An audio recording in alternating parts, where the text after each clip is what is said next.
All right, well, welcome back to Check Please, Snake Eyes. Oh, is that...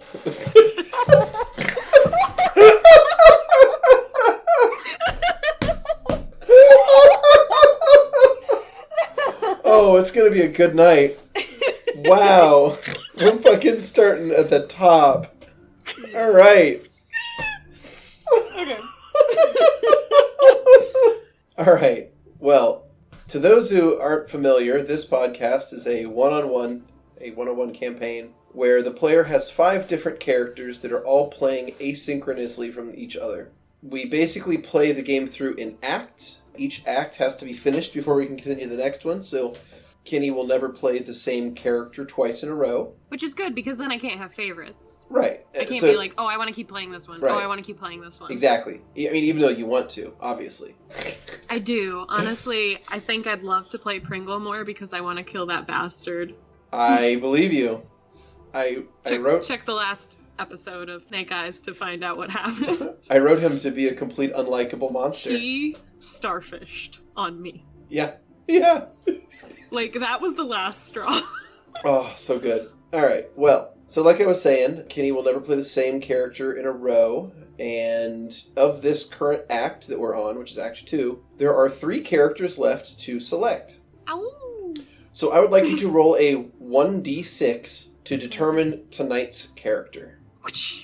1. Alright, you are a little bit worried. You're a little bit nervous. Okay, this could be 2 people. You are thinking of a way to improve the situation, but as much as you plan in your head, you know you just need to put on a brave face, because if you panic, it's only going to make it worse. So, I think that this is Jaculus. You are correct. Okay. All right. I was like, maybe Moo, but Moo wouldn't care about making a brave face. They would be kind of miffed. Correct. I gotta get into his persona. I gotta get in the right sitting position for him. I am. He's definitely like man spreads, okay? Right. Which is funny because he's not even physically capable of doing that. I know. What is the snake equivalent to man I spread? don't know, actually. So here is the southern continent, east side, continent of Obador. Arbiter. But we know that Pringle... I'll go ahead and start revealing some pins to you. You know that Pringle's there. Yeah. And you know that Lavi is there. At least, now these aren't concurrent to each other, obviously, but this is just the last time you played them. Yes. You know that Pae'dor is there. Okay. And you know that Moo is there. But you have no idea where Jackie is. Last time Jackie got shanghaied and woke up in a kidnapped. Oh. And woke up in a cage in a holding warehouse, and next to him is another cage with a young harpy in it. Well, young seeming harpy, at least. Named Hester. Yeah. She introduced herself as Hester. And I introduced myself as Yaya, a goddess. Yeah. The goddess Yaya. Awesome. What's up, bitches? Alright, I'm ready. I'm sure you are. So, you find yourself still in this warehouse. Mm-hmm. A day or 2 have passed since you came to in here. And aside from talking with Hester, there's really not a lot you've been able to do in here. These strangely dressed people show up a couple times a day and bring you food. My first question is, what do you do with this food? Well, does it look good? I mean, it looks edible. It smells like food. Depends on how hungry I am. Well, if you haven't eaten in a couple of days, you're probably pretty hungry at this point. I guess I would have nibbled it because I have to keep my body in shape. Okay. My body is a temple. Okay. Okay. In that case, now, you do recall that Hester said that she thinks that they put something in the food? Yeah, some sort of, like, makes more eggs. Yeah, something that's... and shit. Yeah, some sort of egg concoction, something that's causing the poor young harpy to produce far more eggs than is normal. But I'm not gonna starve, yo. Right, exactly. I mean, come on. You have like you said, you have a body to keep. You have a... I gotta be strong, okay? Yeah. Not just for yourself, but for this poor, sad harpy, right? Yeah. She's so sad. So I would like you to make a fortitude save for me, please. Okay. So you get a 17 on that? Yes, that is All right. correct. Excellent. All right. So your fortitude save, you feel kind of sick to your stomach a little bit, Yeah. and you're not really sure what it is in the food that's bothering you, but you know that it's definitely been altered somehow. Does it even taste good? It tastes like normal food for the most part. It maybe has like just the slightest little like chalky aftertaste to it. Ugh, like Pepto-Bismol? Yeah, kind of like Pepto-Bismol. Ew, that is not something you put in your body. But it's I mean, except that you do put Pepto-Bismol in your body. No. It's medicine. You only get repercussions if you do that. But it's for upset stomachs. Diarrhea. Yes, that's right. And the rest of the song. And the rest of the song. That's exactly how the words go. All right, well. Just go. So the food is giving you this like kind of strange sensation in your stomach, and you kind of feel a little bit gurgly, I guess is how I'd put it. You feel some weird feelings of indigestion, but for the most part, nothing really seems to happen. So you feel like maybe if this stuff is meant to do something, maybe it didn't work. I don't want to risk it too much, because I don't want to put in bad things into my temple either. Mm-hmm. And that's just the first time I ate it, right? That's cumulative over the course of 2 days. Okay. Yeah.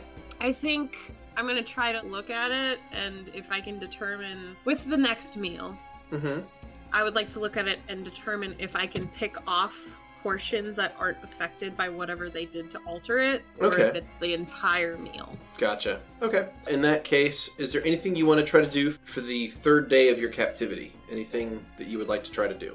Has there been any guards past, like, the people who've left food? I'm in a cage, right? I can see the people who come at me. Correct. Yeah, right? you're in an open, you're in like a cage. The bars are more than wide enough that you can see through the cage easily, but it's also, they're close enough together that there's no hope for you to squeeze through. I think we said before you could stick your tail out about 3 feet before it becomes too wide to fit through the bars. It's just enough that if you were to reach across, the harpy could grasp the end of your tail. And that's about as much as you can do with that. Like, I'm 20 feet long. How do I fit in this fucking cage?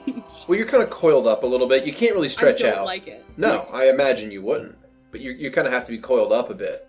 Ugh, cramping my style. But, well, I mean, the cage is probably 10 feet by 10 feet. So it's not tiny. I mean, it's a big cage, but it's much bigger than your neighbor's cage, which is just a little 5 foot by 5 foot cage. It's a quarter of the size. I put my tail in there so that she has something to hold, because she's a very sad child. That's right. Or at least Jaculus is assuming Sure. she's a child. I mean, she seems like a child. Yeah, she's tiny. She's tiny, and she's crying a lot. So much. Okay, so is there any way that I would see any sort of keys on these guards at all ever when they come by? Or do they only have food? So the guards that come by only have food. You've not seen anyone wearing keys come by? Or any sort of sharp, picky objects? Like a knife? Not I really. could use a knife. No, the guards that bring you food don't even appear armed. They don't even give me a fork or a knife.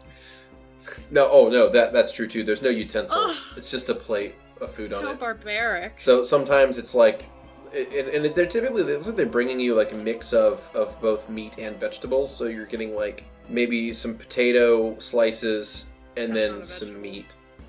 Okay, I understand what you're saying. That in modern day standards, it would be considered a starch. But I assure you, the potatoes are vegetables. Well, you know what? Jaculus is going to be like, that's not a vegetable. So... The guards don't really hear it. They kind of just put the food in and then they leave. Jaculus probably has been trying to get a rise out of someone, and it's not fucking working, Oh, and for it's sure. even worse because of that. If you'd like to make a diplomacy check to try to get a rise out of one of these guys, because like I said, they only show up twice a day, so you don't really get that many opportunities. Yes, I got a 16. All right, a 16 to try to get a rise out of the guards. The best you're going to get is one of them kind of makes a harumph noise, and you still take that as a little bit of a win. Yeah, it's a little interesting. It's a little more interesting than just sitting here. Oh god, I'm bored. So Hester will keep talking to you, though, about, like, Yes. life and things in general. She is curious about who you are, what you are, and where you're from. So, Okay. yeah, where are you from? Oh, I'm from a sweet little place called Sejun. That's the country. Have you ever been there? Oh, no, I've never left home before. Well, there's this quaint little place called Hasisi there. It's really tiny. Kind of like you. It's cute. Oh, thank you. You're welcome. What did you do there? I mostly went to houses and existed for people to think they had good luck around me. It was very interesting, but it kind of got boring after a while. Sounds kind of strange. So why did they think you were lucky? Oh, something about my race being a very luck-oriented breed. Whoever was around me assumed that I would give them good luck. It's very quaint. I've never seen anything quite like you before. Oh, most people haven't, darling. I've never met one of you either. Really? Oh, there's lots of people like me. Oh, I'm sure. But no one's quite like you. Oh, I don't know about that. Sounds like something my sister would say, actually. Have you ever heard of Serica? I lived with a historian, so I would assume yes. That's a fair assumption. Do you have any knowledges you could like to roll? Fucking, do I have any knowledges that I could roll? Shit, I don't know. Jaculus doesn't really seem like the book learning type. No, he's only got dungeoneering. Okay. So, would you, as the DM, be okay with me assuming that? I mean, I think it's fair to assume you would have heard of the country at one point or another. I mean, you're how old? 32.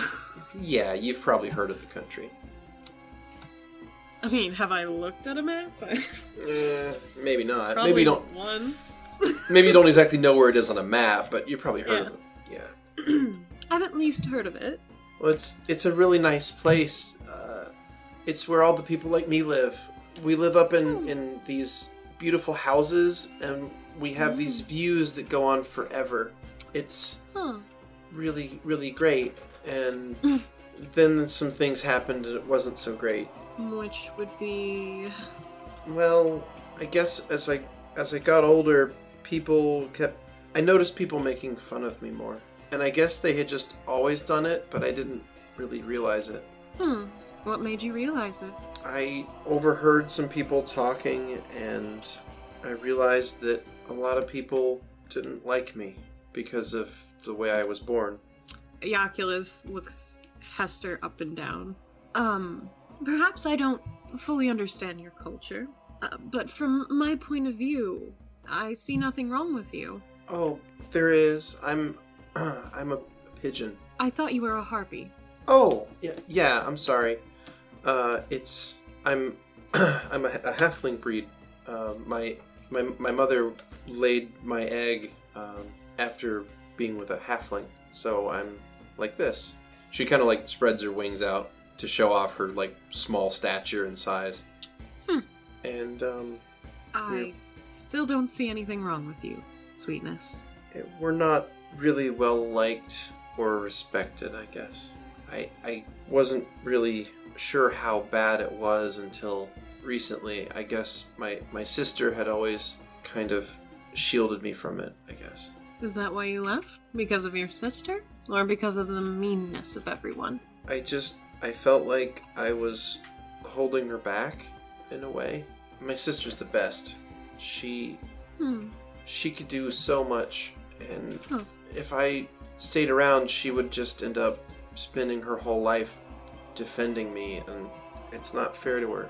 I thought I could take care of myself and be alright on my own, and I guess I'm not. Well, sweetness, the truth of the matter is, I, a goddess, have been captured too.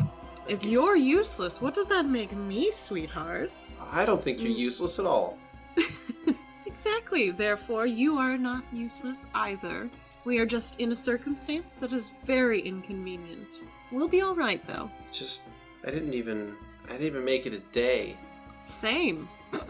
Really? Oh, yeah.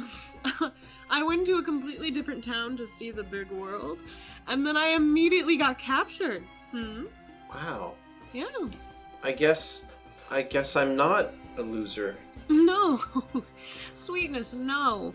We are simply in a terrible moment of time in our lives, and that will make all our other moments so much better. So what are we gonna do? Well, I've yet to see anything that would be sharp for me to open these cages. Honestly, I probably could. Really? Yeah. I'm quite handy with my hands. And Jaculus kind of twirls all four of them. Wow, that must be nice. Yes, it's quite convenient. I think I have an idea. Do you think all you would need is something sharp, right? Yeah, probably. And you're going to try to pick the lock?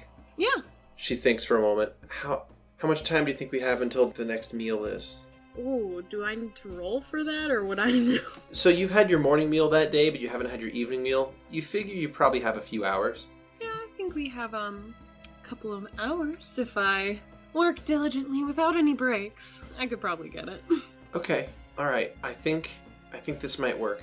She reaches one of her talons back and she grabs one of her tail feathers and yanks it out. Ooh. She kind of winces a little bit.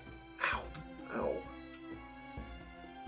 Jaculus brings his tail in as far as he can to try to, pat her shoulder.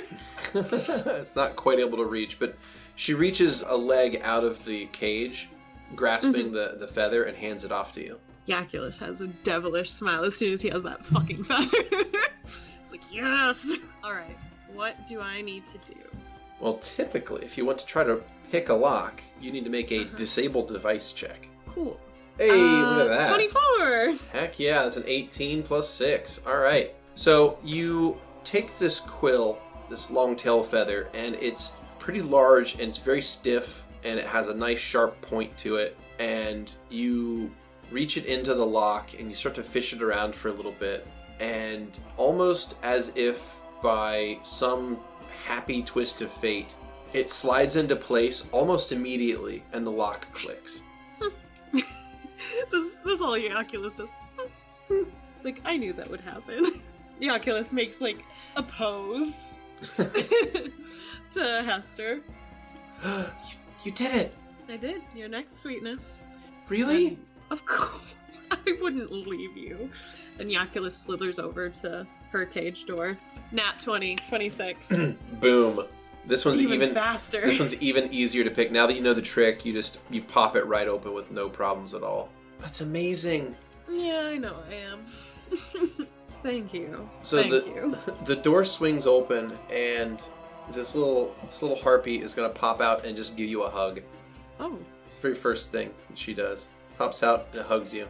How much time do we have left? I mean, quite a bit because I popped them. Oh yeah, fast, you think right? you probably have hours yet? Yeah. I'm gonna let her hug me because she's been very sad. I think the poor thing needs a hug. Yeah. All right. Now the hard part of figuring out how to get out of the bigger cage. How hard do you think it's gonna be? See, I don't know, but I'll protect you. Okay? Okay. You sound unsure. Do you doubt a goddess? No, yeah. I don't doubt you. Good. But in the inside, Jaculus is like, oh fuck, I don't know what I'm doing. Fairly confident on the outside, but this situation isn't the greatest. No, not really. So if I look at my surroundings, what can I tell from where I'm at? You can tell that the building you're in has large stacks of crates and boxes and barrels, and every so often people would come in and give you food. You haven't really seen much outside of that. You have no idea really where in the world you could be. Well, I'm gonna assume somewhere around Sejun and the Serpentes Mountains. Since Pidge. It's possible. So, is there only one exit to this building? You can't really see too far around where you're at, so the two of you are in a warehouse. So you're not entirely sure where you are. Yeah. But, yeah, you are out of your cages finally. What direction do the people normally come from? They would come from, on this map, it'd be to the right. They would come in and they'd walk down. They'd bring you food twice a day. Okay. No, the thought process is, should I go where they come from for an exit, or should I go the other way to make sure that I don't get caught while finding an exit? That's a good question. I think I'm going to go from where they came from, but I'm going to be stealthing it. Okay. Slithering quietly. All right. Go ahead and make me a stealth check then. Oh boy, would I love to. Oh, that was almost one. 19. Okay. So you try to stealth your way out of the area. Pidge is going to be following behind you, doing her best to be stealthy as well. Kind of either shooters where you can, for some reason, see behind you when you've got cover, or any sort of secret agent movie where you're looking around boxes, making sure the scene is safe to continue. Okay. In that case, when you look around the corner, you see an oddly dressed man. He's one of the people that has been bringing you food. He's kind of standing here in this room, and he's sort of just keeping an eye on the area. You're not sure what he's doing exactly, aside from just keeping watch. All right. I'm going to make a shush gesture to Pidge, and then point behind her. Pidge nods with, like, wide eyes, and she turns around and she, like, walks back. Jaculus will kind of slowly slither around her so that he's in front, and he'll go over to the boxes on the other side and check around them. Cool. So you peer over here, and you find the area opens up a bit, and you see a door leading to the south. If I peek around this area, do I see anything from the east? The east? The east? No, you do not see anything from the east from where you're at. But I would like another stealth check when you are able. Oh, yeah, don't fail me. Alright, so... That's a 7. So... That was a nat 1. It was a nat 1. So as you move between these two boxes, your tail is very long, and you kind of are a little bit absent-minded about its placement, and you accidentally bang into one of the crates with it, and it kind of... The stack of crates kind of teeters, and one of the smaller crates on the top will fall off, and it's going to land. It's going to land right next to you. You can try to catch it. Make a reflex save. Yes, sir. Oh, not 20, 26. Thank the Lord. All right, so you manage to catch this small crate before it impacts on the ground and splinters into 100 pieces, and you're able to gently and quietly set it down.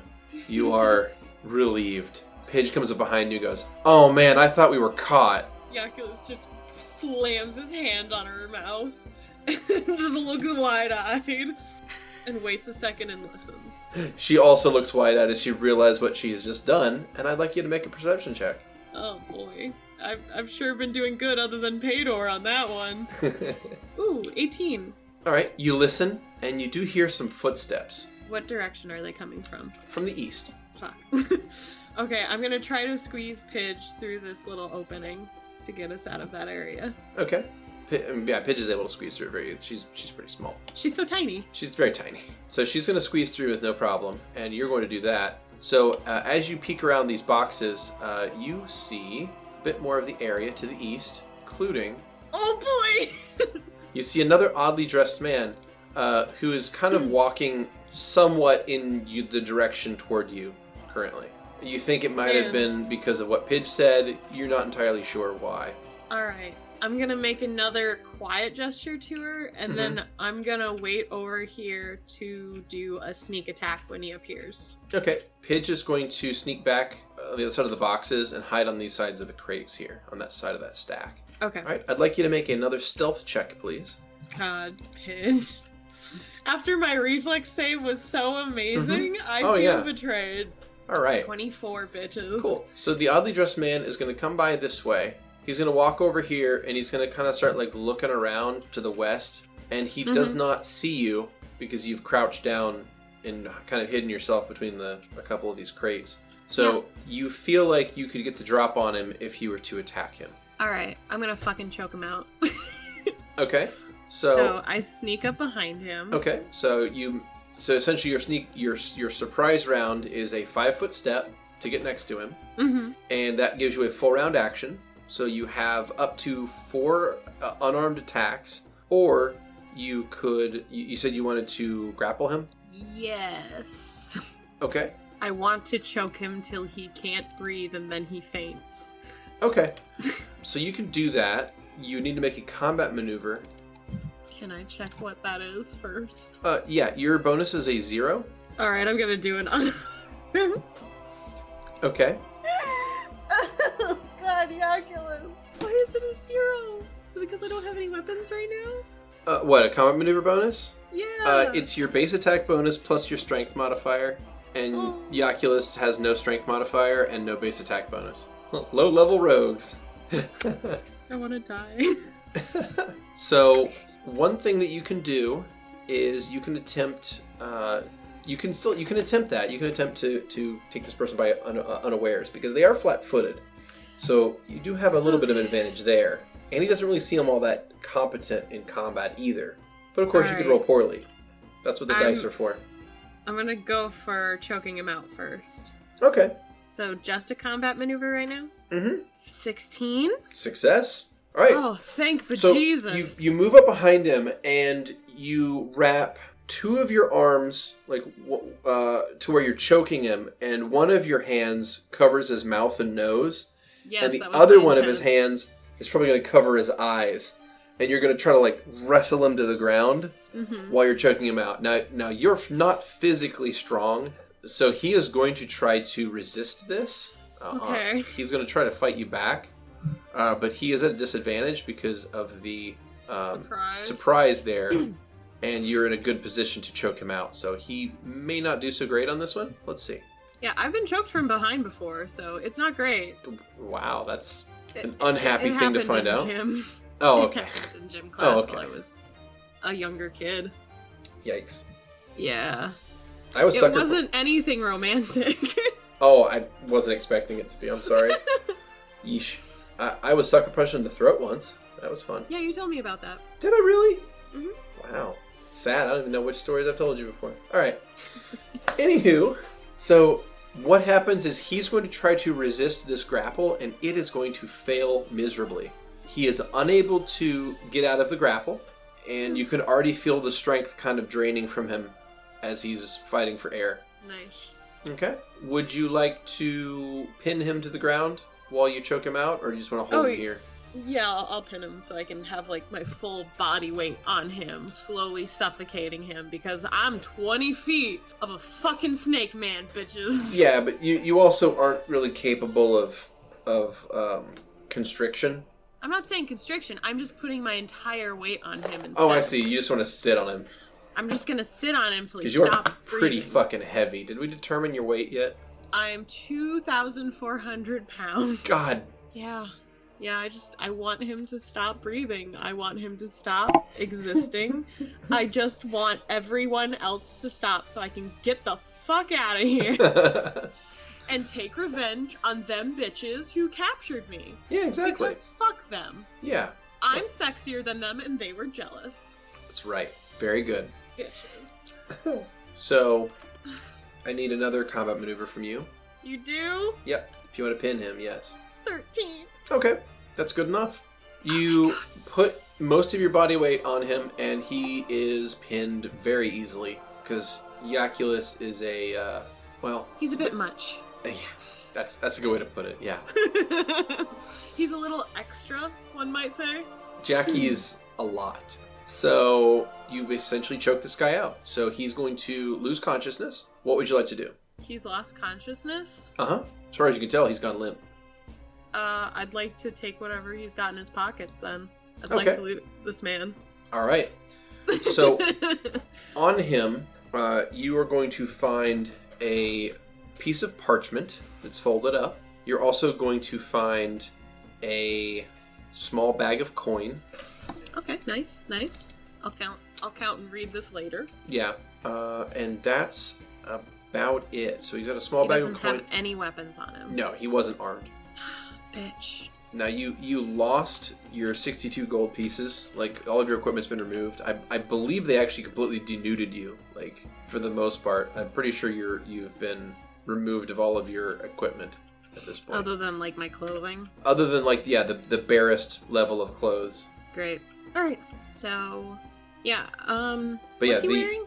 The small bag of coins, though, was 8 Yeah. gold pieces, so I will put that on your character sheet.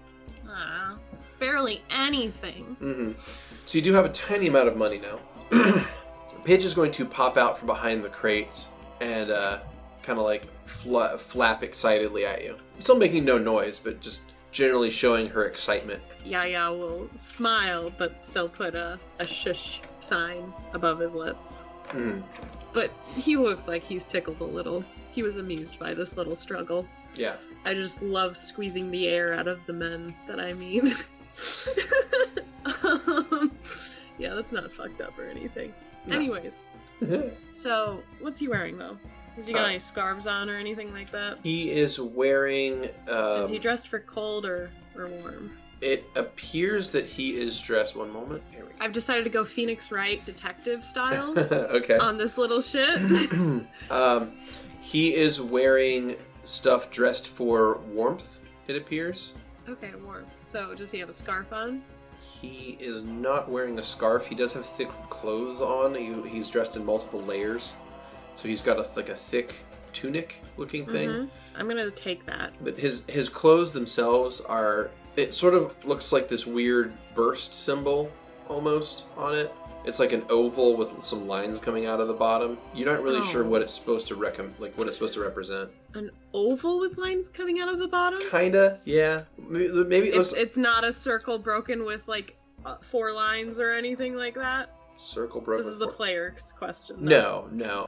Well, Jaculus has no fucking knowledge. Yeah, and it's got, like, that embroidered into it. Ooh. Yeah, I'm taking his clothes. I'm taking his shirts. Alright, so you take his shirts, and under that he's just got a basic undershirt. It's just made of linen. Yeah. So you can I'm gonna make him take off his pants, too.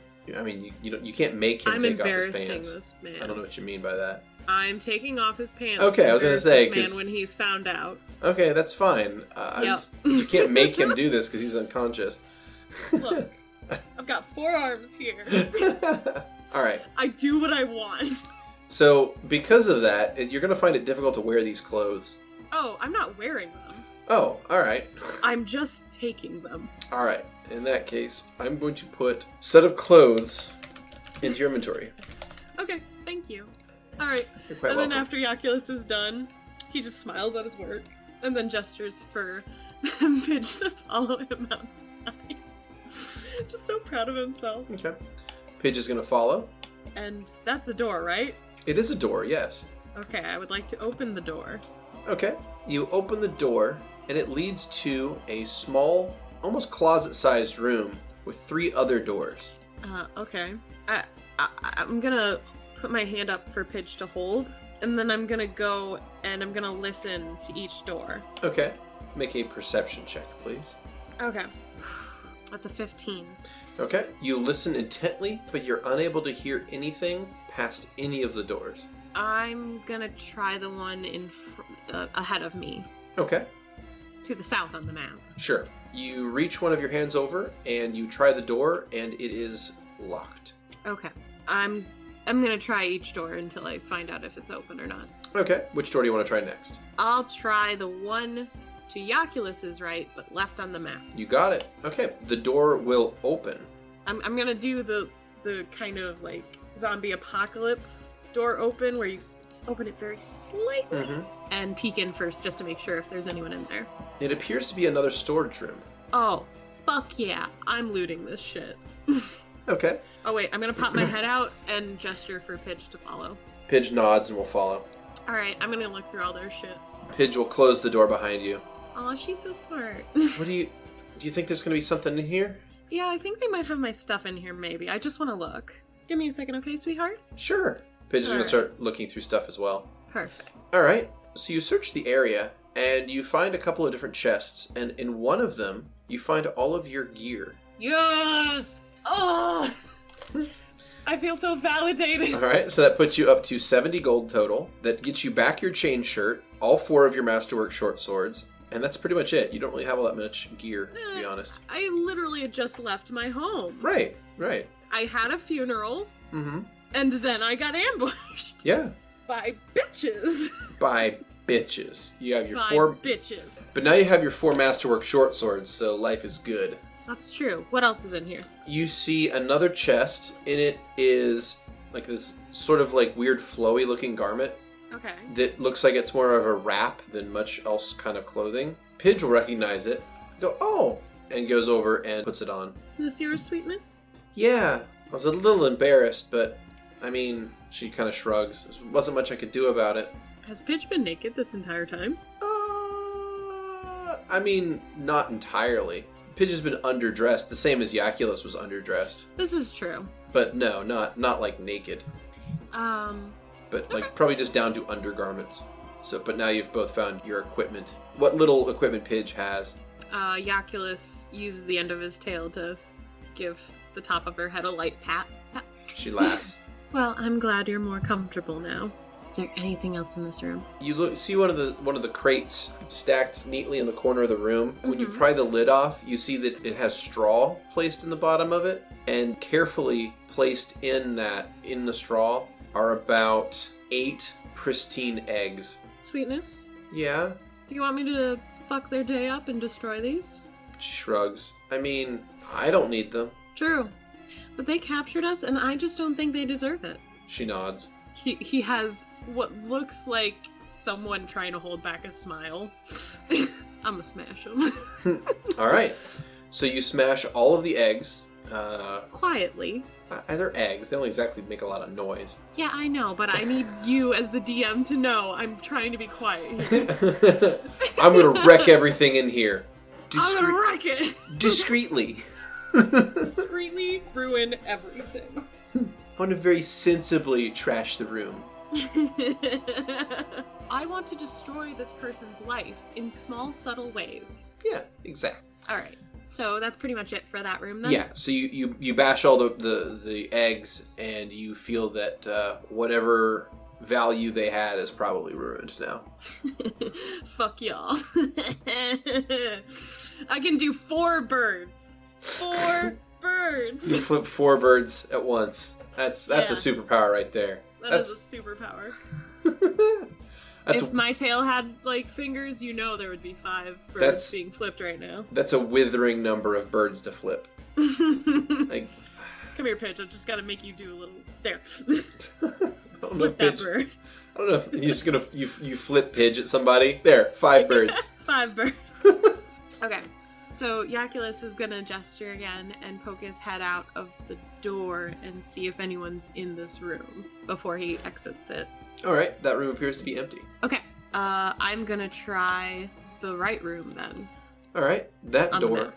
appears to be locked. Alright, I'm going to take the feather that Pidge gave me and I'm gonna try to unlock the one to the south. Okay. Disable the device. Da da da da 13. Alright, the quill breaks. Huh. Jaculus pokes his head into the room. So, how much does it hurt if you remove another quill? I mean, okay.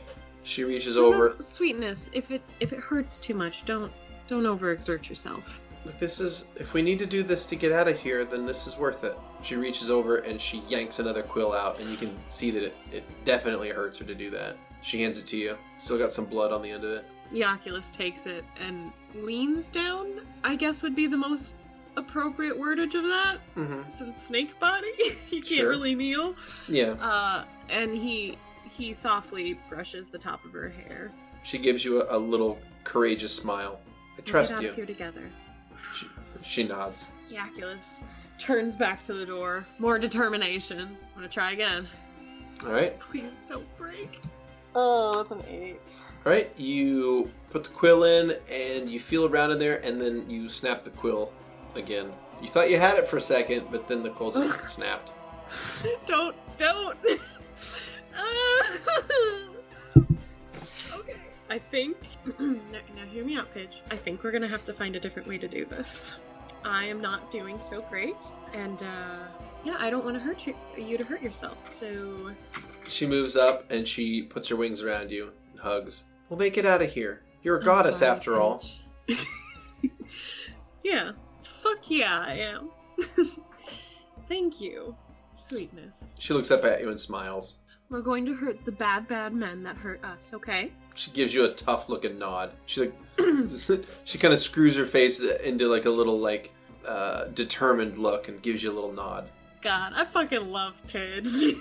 She's so cute. Oh, honestly, this has been the most exciting thing that's happened to Jaculus for like, who knows how long he was captured. So, This is great. Most entertaining. And this sweet little thing. Okay, so he's gonna poke his head back outside of that one room, since those two doors are locked and I don't want to use Pidge. Ooh, there's more people there, huh?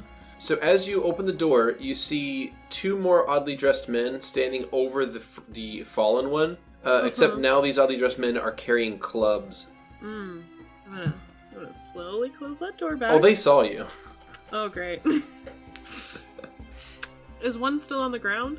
Yeah. Well, oddly dressed man number 2 is unconscious, so I'll go ahead and awesome. Jaculus is still gonna slowly close the door. Yeah. All right. All right, you slowly close the door. I'm readying my weapon. In other words, I'm holding my attack pretty much. Mm-hmm. As soon as they open the door, I would like to swing, which they might be trying to do too. But now, you hear a voice from the side of the door. Now, Catalyst, I know you're in there. Sorry, Catalyst has gone home. Look, we don't want to hurt you. No, seriously, there's no Catalyst here. I'm very confused. If you just come on out, put your weapons down, get back in the cage. I don't even know if I have weapons. Look, just open the door and let's talk this out, all right? No. You're outnumbered. You have no chance of getting out of here. Mm-hmm. We don't want to kill you. Yeah.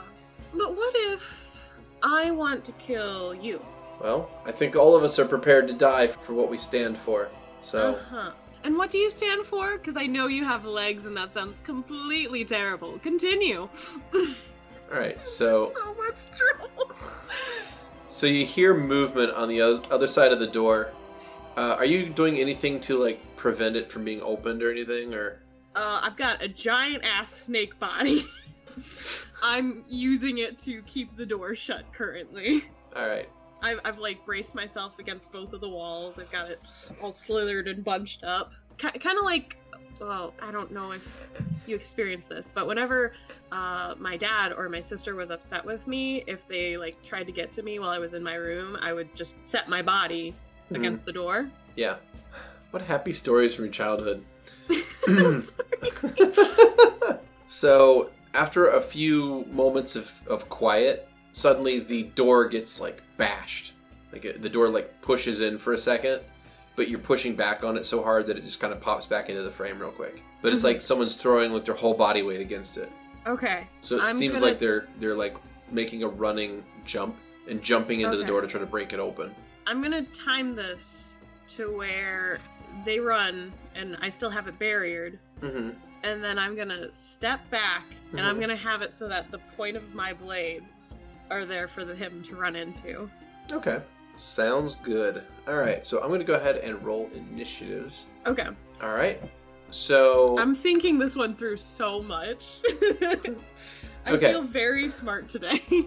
So you pull yourself back right at the opportune second. The oddly dressed man will push his way through the door, and it blows open with almost no resistance. And he moves into the room, allowing you to make an initial attack against him. Fuck you. Could this be considered a sneak attack? It is, because he's flat-footed. Awesome. I just wanted to make sure. Sure. And then I'm gonna roll my full attack. Yep. All 4 of them. What was that? Oh, man. Did any of them confirm? So you rolled attack number 1 was a 3 plus 1 is a 4. That misses. Okay. Attack number 2 was a 19, which is a critical threat. Attack 3 was a 19, which is a critical threat. And attack 4 was a 5 plus 1, 6, which misses. Of the 2 critical threats, you rolled a 3, which does not confirm. Okay. And then you rolled a 19, which does. So you got a critical hit, and you got a normal hit. Okay. What do you need me to do? I need you to drop damage on him. Okay, so there's 1. Okay. And then 2. So I gave him in total 14 damage. Yes. So you hit him with 14 damage, and the critical you got was called Surprise Opening, which actually allows you to make an additional attack at him. Really? Yeah. So you get to swing at him one more time, but this one has a -5 to hit. So just go ahead and drop a short sword attack on him, and then we'll just adjust it.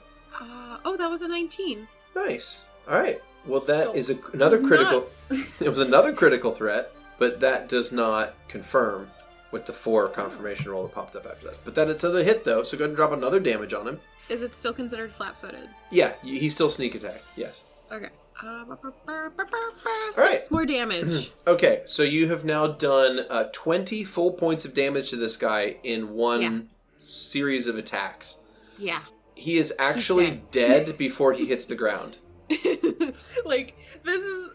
Imagine if we think of a cartoon where characters are doing sushi or something, where their knives are flying all over the place and the food's kind of slicing everywhere, and it's just done suddenly, right? Yeah.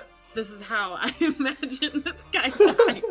He's sushi. Wow. So the other 2 guys see that happen, and the one of them, oddly dressed man number 2, who's currently been stripped down, almost nude, he's actually going to drop his club and run. He's just going to run away. Can I flip the bird now? I'm going to flip 4 birds. Oh, we're not quite there yet.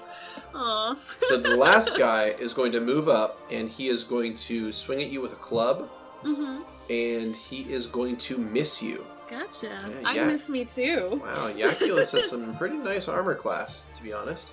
All right. This is what happens when you make him angry. Yeah, it's a high dexterity and good chain shirt. All right. So he swings a club and misses. Pidge is up, and Pidge is just going to get away from the fight and look a little bit concerned. Jackie?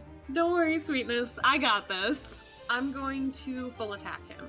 All right. Oh my god. Wow. This is so much better compared to my first session. So the first shot is a hit. The second shot is a critical threat. The third shot is a hit. And the fourth shot is a critical threat. Your criticals neither confirm, though. Aww. So... But you do have... 3 hit, though? 1 hit, 2 hit, 3 hit. No, all 4 hit. Oh, perfect. These are also not against his flat-footed anymore. This is true. And they're not sneak attacks. That's fine. Am I still... I'm not still sneak attacked, though. No, you're not. Okay.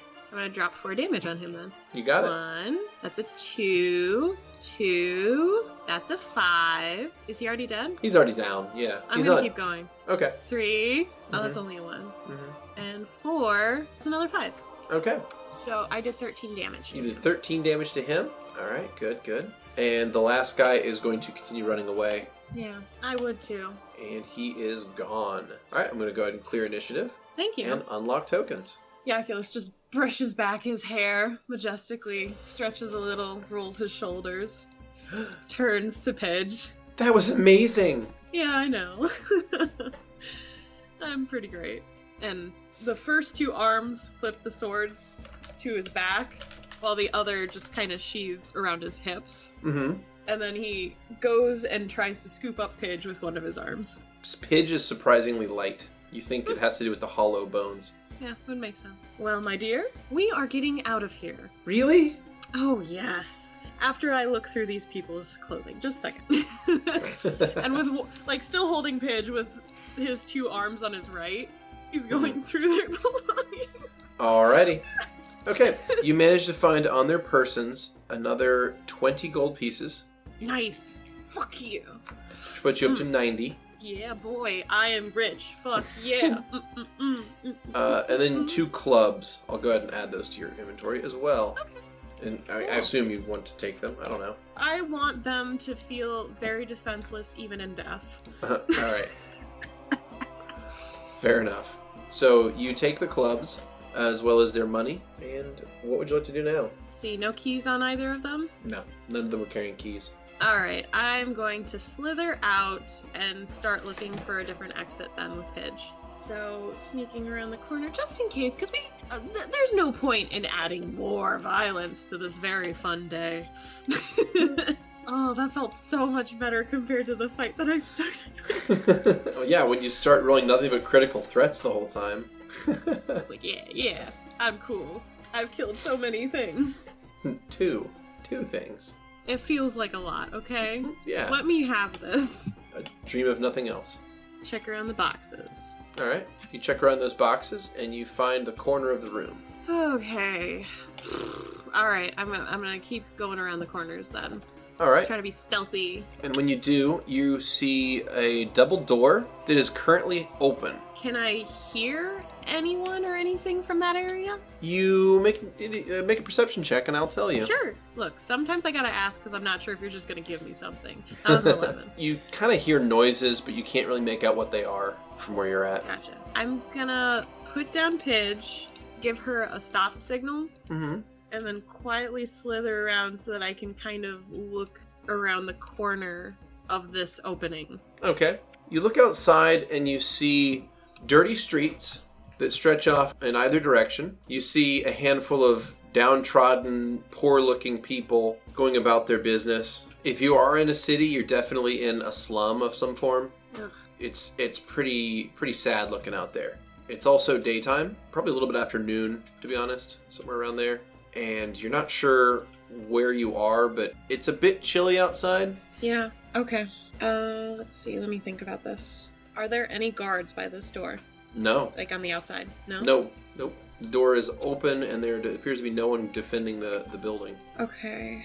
I guess I'll shrug and turn to Pidge and just say, I think this is it. I don't see anyone guarding this place, but if we do get captured again, this one's on me. She gives you a little smile. Okay. And Jaculus slithers outside. All right. You head outside the building, and Pidge follows closely behind you. I'm going to go ahead and close that map. Okay. All right. So, A needle pulling thread. thanks for that. I appreciate you You're resisting welcome.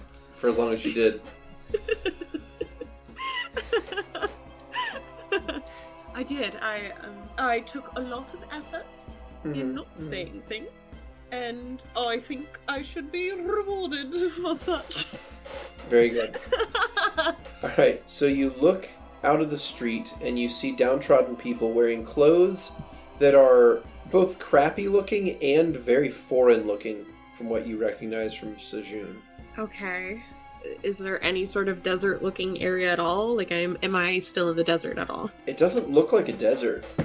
The ground here is kind of cold and hard-packed earth. It definitely does not remind you of the soft, warm sands that you grew up slithering over. And, those nice dunes that you could go out sunbathing on. Well, Jaculus puts down one of his arms in case Pidge wants to be held again. Pidge will hop up onto your arm.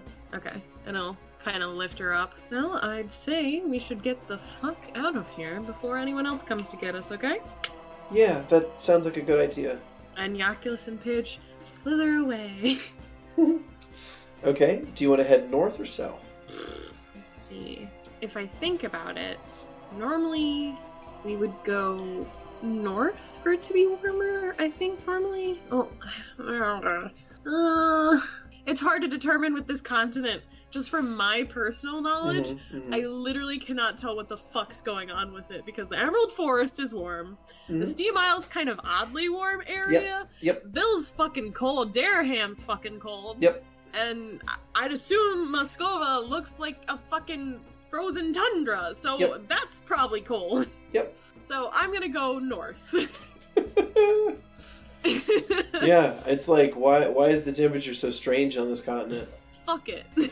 Alright, so you turn north and you start traveling. The first thing that's going to happen is a couple of these poorly dressed people are going to look over and notice you. Mm-hmm. And they kind of start moving up to block your way. They move up to stop you. Not in a threatening way, but just to get up in your face and be like, actually, I'm curious if you can even speak their language. One moment. Yeah, that's a good question. Because I got I have Sejanese, I assume is the language. Sure, you can call it that. Elven, Infernal, oh wait, okay, Serpentes and Sylvan. So I have several languages. Okay, In that case, they're going to speak to you in a language that you do not know. They're going to start talking at you, and you don't understand what they're saying. It doesn't look like they're being aggressive or threatening, but they definitely want to talk to you about something, and you don't know what it is. And these people, like I said, are all kind of grubby looking and kind of haggard. Jaculus has one hand on a hilt of one of his blades, his lower right arm. Some of them are kind of like starting to like reach forward to try to like touch you, just to like see if you're real, kind of a thing. This might be the luck thing. Jaculus is going to stand up, slither up straight. Gonna straighten up. Yeah, there you go. Okay, Jaculus is gonna straighten up and just start moving with purpose, like he's going to walk through these people. He's gonna let them put their grubby ass hands all over him, but he is gonna keep walking. Alright, so no stopping. The group makes oohing and awing noises as you move past them, and some of them do touch your tail as you move past, but you end up moving past them, and you eventually come to a crossing where it looks like there's a much larger street that runs east to west that you kind of T-intersected into. This is a much larger street with a lot more traffic. This one has horses and carts and a lot more people. Again, a lot of them are still kind of grubby looking and poor.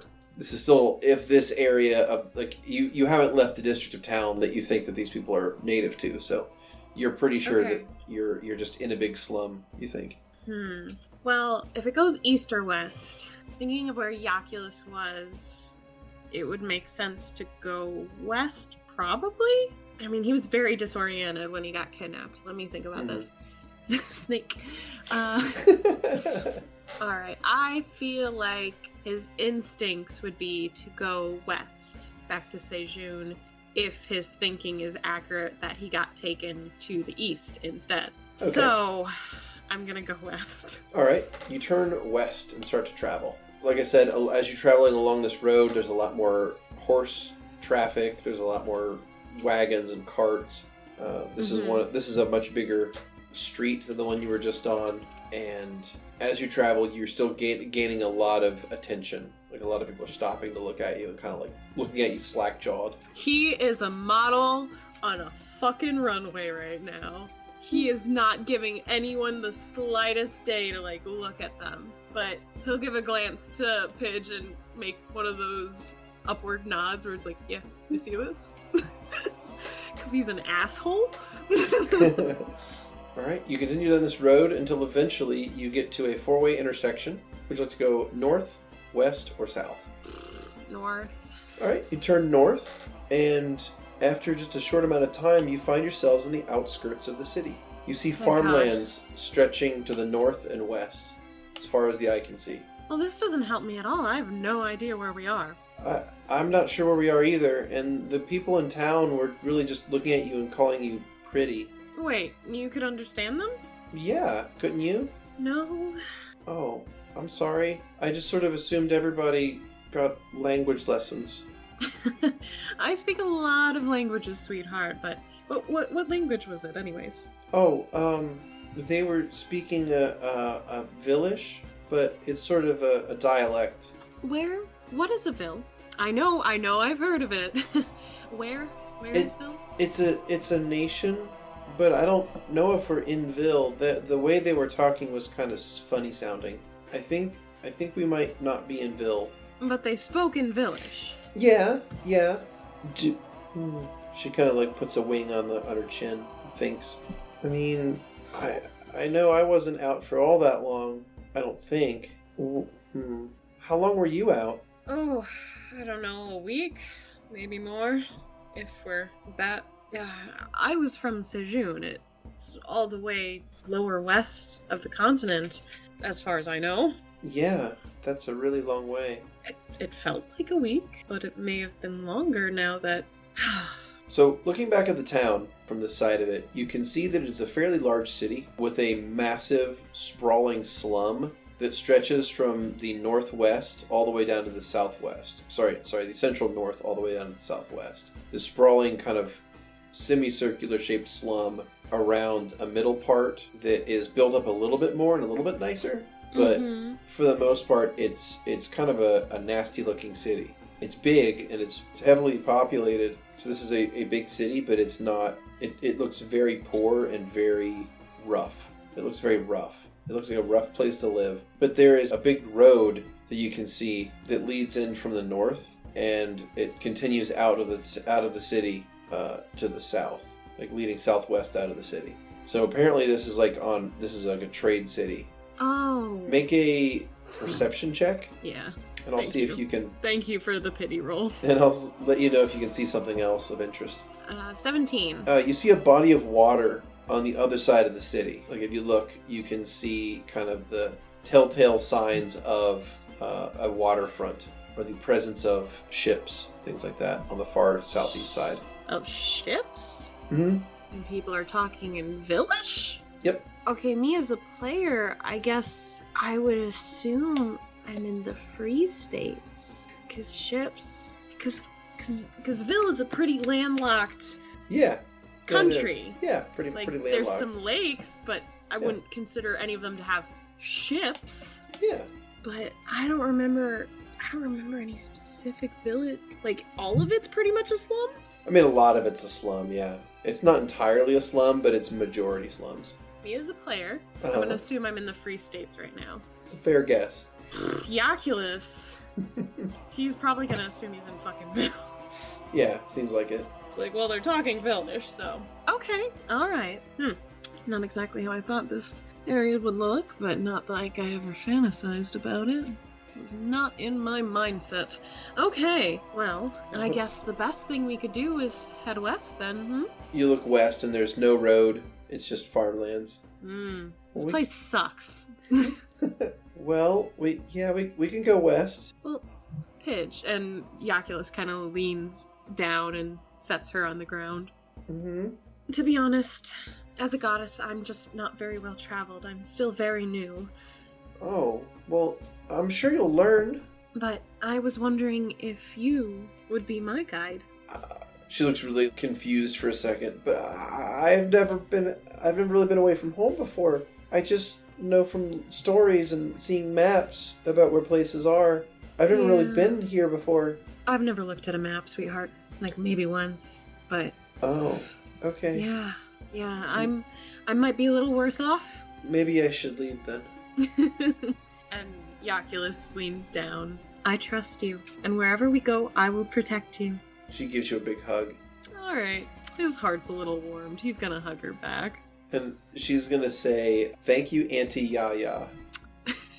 That's adorable. Oh, she is gonna be severely just... This is Jaculus. Me as a player. Oh my god. I've got you, sweetness. Now, we must figure out where we must go. Does that mean we need to get intel from those strangers who really like touching me? Because that was awkward. I guess we could go back into the town and find out exactly where we are. I just thought you didn't want to talk to anybody. I didn't... Oh, I had no idea what any of them were saying. Clueless. Completely. Okay. You are the smart one in this team, my dear. And maybe you can hear a stomach growling noise. And maybe we could get some food? Jaculus scoops her back up. Of course. It's on me. She gives you a big slithers smile. back into town. She gives you a big smile and another hug as she rides on your arm. Arm shoulder area. Yeah, arm shoulder area. I'm gonna be so fucking buff. She's fucking light. She weighs nothing. She's so small as a harpy. Yeah. And fade to black. Alright. So, you find yourself standing outside of a building. You're looking at it and you're waiting for your friend to come back out of it. Oh, well, if I have a friend, then I'm Pae'dor. Yeah, exactly. We already rolled this anyway. You didn't tell me, though. What do you mean? You didn't tell me who I got, so I was like, Oh, okay, good.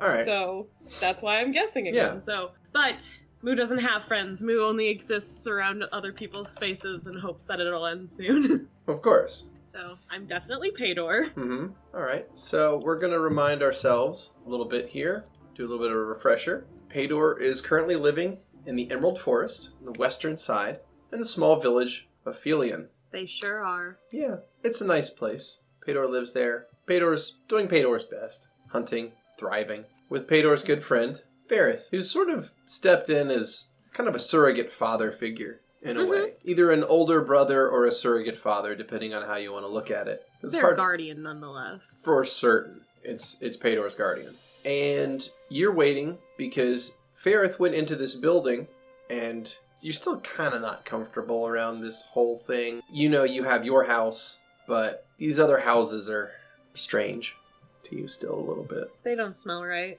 No, they don't. So Ferrith comes out of the house a little ways later, and he's carrying a nice big bag of coins. And he's quite happy because your most recent bounty has just been collected. The one for the bandit. Oh, cool. And he is pretty good mood. He has a big smile on his face, and he kind of struts over, and he's like, "Hey there, Pae'dor. Hello. How's about we have a little celebration today?" Is good thing? Is a very good thing. Yes, please. Different show. He leads you over to a building that you've seen many times. It's pretty large. There's always a lot of people in it, so it kind of worries you a little bit. It's always sort of been a strange place full of lots of noise. And he's walking straight toward it.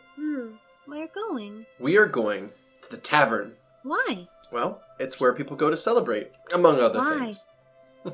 Well, at the tavern, you can get all kinds of different foods and drinks and treats. Treats. Mm-hmm. Okay to go. I'm glad to hear it. You earned your keep, and I think that you deserve a reward. Yes, Pae'dor do. And Pae'dor kind of stands up a bit more assuredly, arms crossed in front of them, or what you can at least see of their arms crossed in front of them, with all the fur that's on top of them.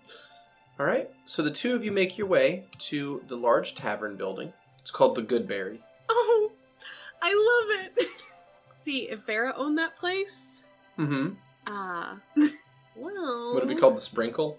Yeah, no. If Vera owned it, it would be called the Good Beetle. We know this. If Soul owned it, it would just be Sprinkles.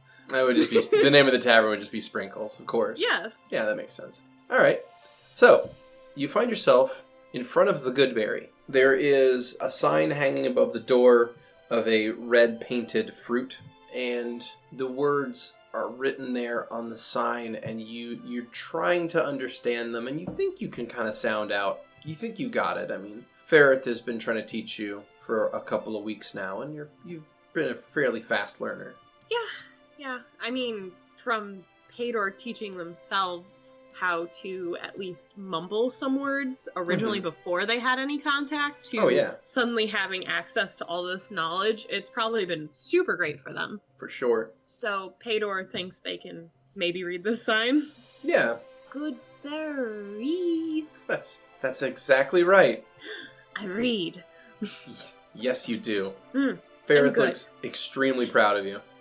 Might be best read eventually. So, just a very confident nod to themselves. Ferrith will walk in and hold the door open for you. And inside you see that it is dimly lit. It is filled with all kinds of interesting smells. There's lots of smells of cooking food, and you're not sure, but it's almost like this weird, like, scented, spiced flavor in the air. The spices.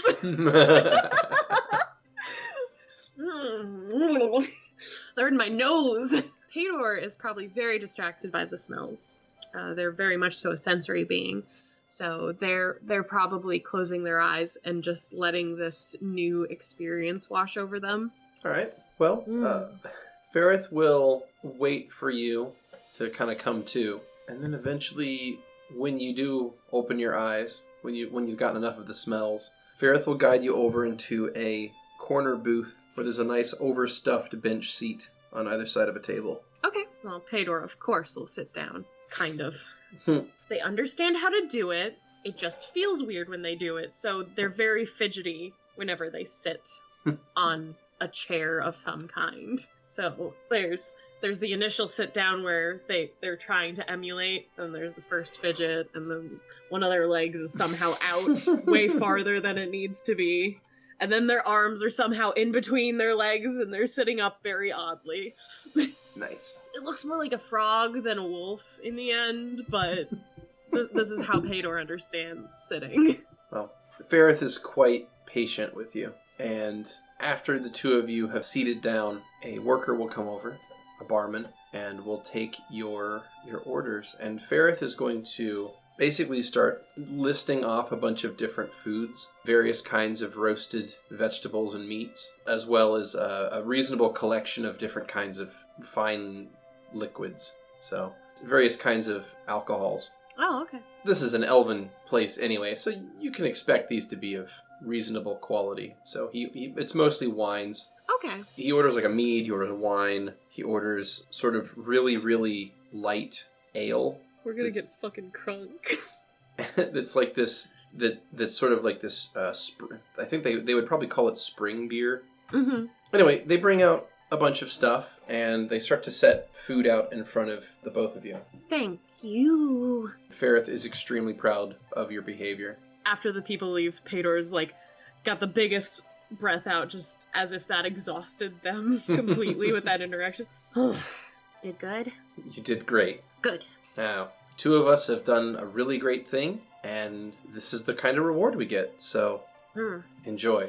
And he sort of pulls this, there's a quail on a platter, he puts it between the two of you. There's also a ham hock, there's a turkey leg, there's... legs. He's... He like I said, he ordered a selection of different things. There's probably some venison for sure. I want the biggest leg in my mouth. Okay, yeah, it's the turkey leg. At first, Pae'dor just puts their hands on the table and starts to reach over with their mouth.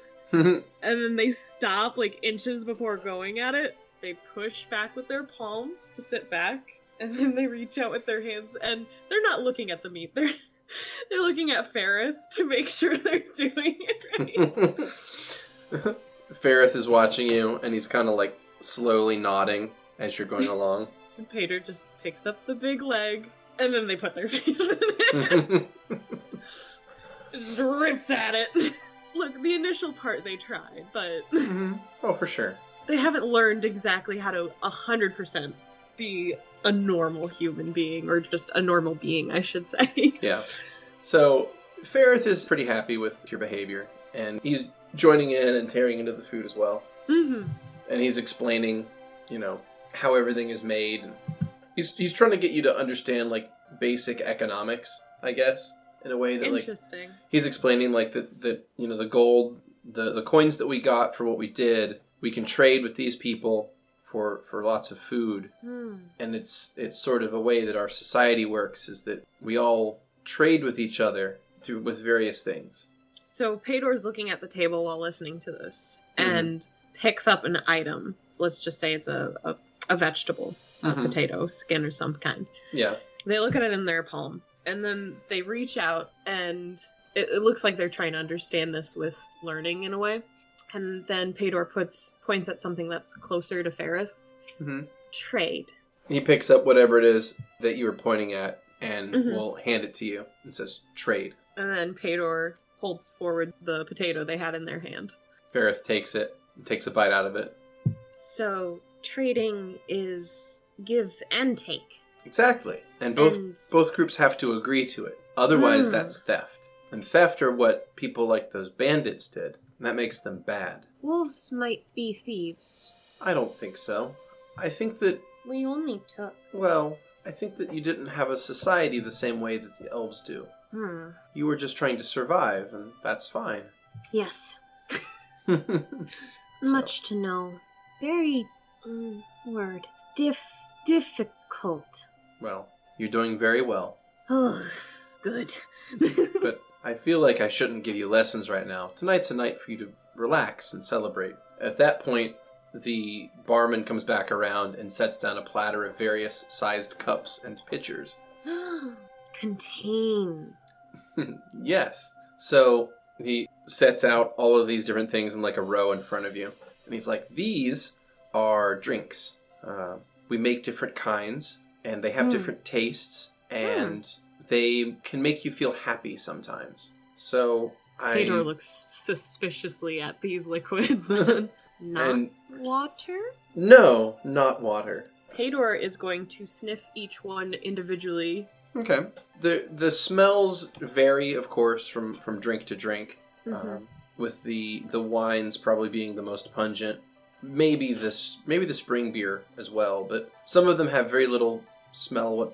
Some have very little smells to them, and some of them have very pungent odors. It's up to you which Pae'dor likes, of course. Yeah, I don't... Since they've never had alcohol, it probably will all taste bad to them. Mm-hmm. So, how many of the ones are there that don't have as much smell? Okay. The ones that don't have as much smell are probably the stronger ones. Because typically, like, your beers and your cheaper wines are going to have, like, a stronger odor. Yeah. And then the stronger the alcohol is, typically the less smell it's going to have, the less odor it's going to have. Yeah. Now, I will also remind you that these are elven brewed alcohols, so none of them are particularly harsh. Mm-hmm. So even a strong ale or strong liquor made by an elf is still going to be pretty smooth. Oh, that's not why I'm laughing. Okay. It's because Pae'dor's gonna get fucked up. Oh no. But how many of them are there on the table that have little to no smell? Two of the pitchers. Let's say there's 6 out on the table, and 2 of them have very little odor, and the other 4 have a bit more up to the point of being very smelly. I'm going to roll randomly. Okay. And it will be one of the 2 that are odorless. Okay. That Pae'dor will pick up and drink too much of. Okay. Because it smells like water if it's almost odorless. And it's just like, oh, just drink it normal. Got it. Mm-hmm. So I rolled a 1. Okay. That's always a good sign. Oh, yeah. So you pick up a small cup of this. It's one of the smaller vessels, because some of these are pretty large tankards, and this was sort of a smaller cup. Mm-hmm. And you pick it up, and you kind of just start drinking it like it's water. And it becomes apparent almost immediately that it is not water. It in fact sort of bites back somehow. The liquid seems to be almost like it has fire in it. Oh no. But at the same time, it has an odd sensation. So I don't know if Pae'dor can drink that down or not, but as far as alcohols go, it's relatively smooth for a person who has drank before. Okay, so but for someone who has never had alcohol, they probably tried to chug it. Yeah. At first. Mm-hmm. So I think they probably got about halfway. Mm-hmm. And then started to spit it out. No, I think they stopped. Okay. Because they definitely were gulping. And they just freeze and like slowly tilt the drink down and just look up concerned. Fire water. Something like that, yeah. Just drink it more slowly, and it's going to maybe have an effect on you. But it's something that we do for fun. Fun. Mm-hmm. Okay. We'll keep trying then. Okay. So, Ferrith is... He seems so, like, encouraging. Pae'dor doesn't want to stop, because they're like, oh, well, my surrogate father/brother figure thinks this is super great, and he seems to think this will be good, so I can't stop now. This is a challenge.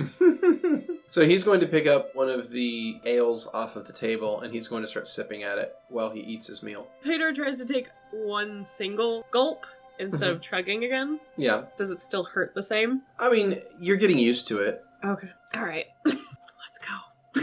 So, Pae'dor, what are you looking for in life? What do you want out of all of this? Oh, not sure. Before was to survive. And Pae'dor kind of looks to see if they made that sentence correctly, pretty much, since they're still learning. Yeah. They're usually looking for, like, affirmation that they're doing things right. Mm-hmm. Ferrith is nodding along, listening. But now, not sure. Maybe fur? Pae'dor pets their pelts. Okay, you want more furs. All right. And wolf. I believe that. I think deep down you are, and I think deep down you may always be. And that's fine. What's important is accepting yourself. But Pae'dor hesitates. There also were times that Pae'dor wants belonging. I understand. But, I mean, like I've said, you're welcome to stay here for as long as you like. Like that. You can belong right here. Home? He nods. Pae'dor emulates what they think a smile is. Which is way too gritty. It's like when a kid first learns how to smile, where their lips go a little too far past their teeth where you can kind of see their gums. And it looks more like a gritted grimace almost. This is how Pae'dor is smiling. Well, Ferrith is going to have a chuckle at that, and he's going to try to teach you how to have a toast, how to cheer your glass. So he's going to attempt to walk Pae'dor through how to clink a glass and explain that it's something that's done for celebration and for good cheer. I'd like to imagine that Pae'dor clinks just a little too hard the first time. Oh, for sure. Spills a little, looks nervous. But after a couple of tries, they get it. Cheer. Exactly. If Ferrith isn't looking, Pae'dor's trying to out-hunt this liquid they're drinking. Okay. Because it keeps feeling warm, so they're like, oh, well, if I'm getting stronger by drinking it. So they try to chug it every time he's not looking. Because they're gaining strength from it, because they're outwitting the pain that happened. Of course, yeah. You're taking it by surprise. Yes, I am out hunting this liquid. All right. Could I get a fortitude save from Pae'dor? Of course you could. Ooh, that's a 7. That's a 7. All right. Well, I think it's beginning to have an effect, but I'll leave that up to you. Oh, for sure. This is Pae'dor's first alcohol. Notably, there's no placebo at least, but their body definitely hasn't experienced it before. Not on purpose, at least, unless they ate, like, fermented berries out in the wild. Which is possible, I suppose, But not enough to a multitude that would affect them, probably. Right, it probably would have just made them feel kind of yucky. Yeah. Pae'dor slowly sets this tankard or what kind of cup is it? It's like a wooden cup. Okay. It's not very large. Mug down. Yeah. And slowly reaches for the next non-smelly one. This one is like it's another kind of liqueur, but it's slightly weaker, but it's also flavored with berries. So it's like a raspberry flavored. Oh no. I mean, for lack of a better term, it's essentially a vodka, but it's a weak vodka. It's a weak raspberry vodka. Oh man, that's gonna be so easy for Pae'dor to down because they've already had the strong thing. Oh yeah. And then it's like, oh, this just tastes like juice. Great. They are drinking too fast. Plain and simple. And Ferrith is starting on the other end and drinking his way from the weaker to the stronger. Ferrith. Yes, Pae'dor? What do you want from life? Well, I suppose I'd like to become the best hunter in the village. I'd like to keep getting bounties. I guess eventually like to sweep some other hunter off their feet and maybe settle down, have a family. Sweep off feet? It's down? Not exactly, no. It's a term that we use sometimes to describe partnering up, like to create a family. Oh. Pae'dor thinks for a moment. I could pick you up.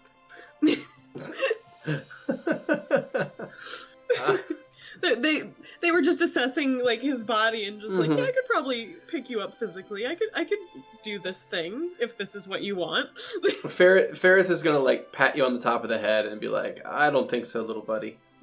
Tried to help. It's okay.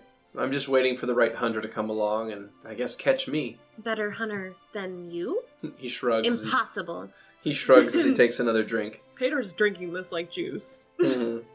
Just gulp, talk, gulp, gulp. Talk. It's going way too fast. Oh, Pae'dor. You don't know what you're doing. What is like to want other person? Well, I suppose there's sort of a feeling of wanting to share your time and experiences with someone. Sort of a desire to hold someone and trust someone and have them do the same.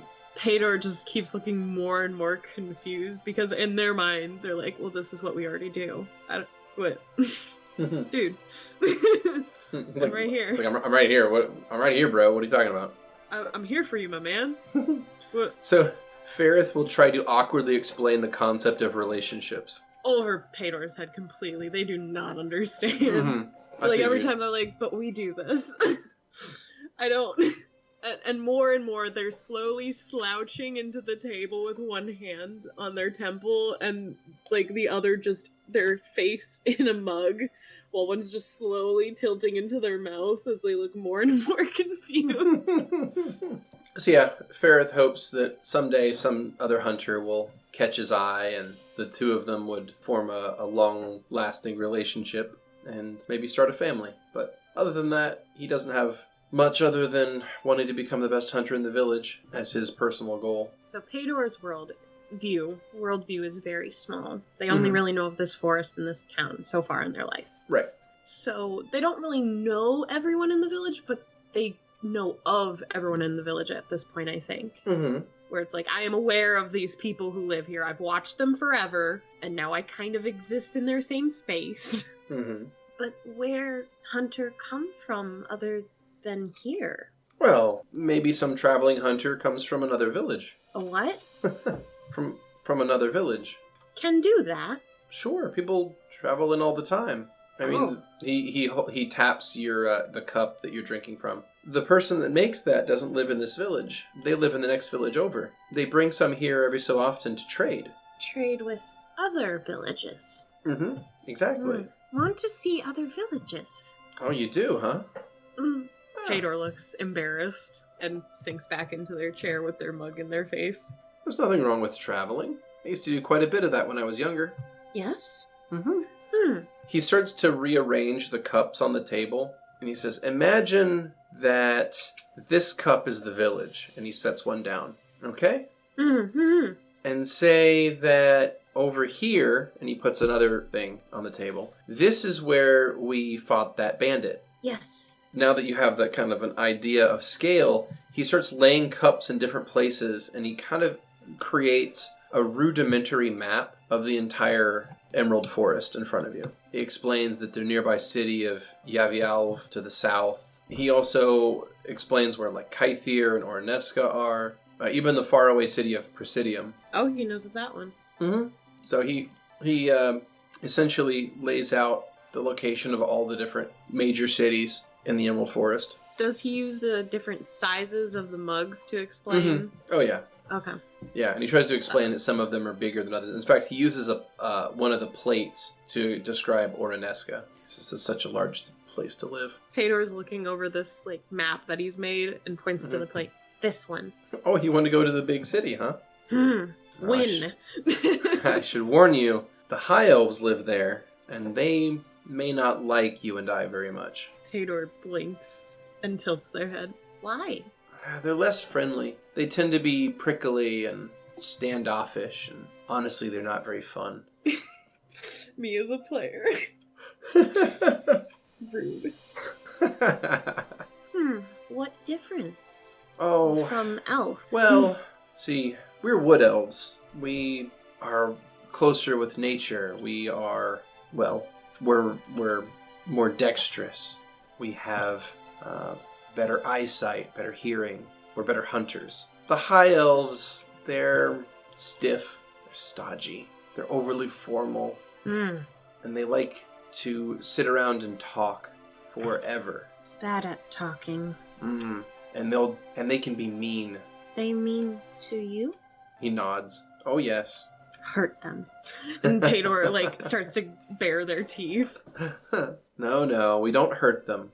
Hmm. We just give them bad prices when we trade. Bad trades for bad people. Exactly. So good trade for good people. So be good. Mm-hmm. Exactly. Win everything. All in good time. Can do. Best trader next. So Ferrith is pretty pleased with your conversation, and he's going to finish the meal and any of the ales that he can over the rest of the course of the evening. Pae'dor's fucking drunk. So Pae'dor will have no idea how to fucking walk like this if they ever get up. Okay. Well, the evening will press on, and eventually Ferrith will pay. He'll put down a few gold coins, not gold coins. He puts down a few coins on the table to pay for the food and the drinks, and he'll get up from the booth, and he'll ask if you're ready to head out. And Pae'dor goes to stand up and immediately feels woozy and catches themselves on the table and starts breathing heavily. Sorry. Dizzy. It's okay. It's the drink. It does that sometimes. It has beaten me. It beats all of us. It's okay. Oh. Pae'dor just looks over distressed. We can try again sometime, all right? I will beat it. Next time. He gives you a good laugh, and he'll even, offer an arm to help you steady yourself. I don't think Pae'dor's really touched him very much, so they'll actually accept it. Okay.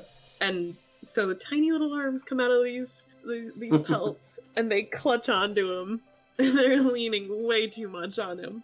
He's laughing the whole way back, and you make your way through the town, and eventually get back, in short order, it's not a huge place to live, to the small house that he has on the edge of town. When you get near the house, though, I'd like you to make a perception check. Okay. I'll give you a small penalty for being inebriated. Oh boy, that was an 8. Okay. You don't notice it right away, but as you get up to the door, you notice, basically right as you get to the door of the house, you notice that the door is open.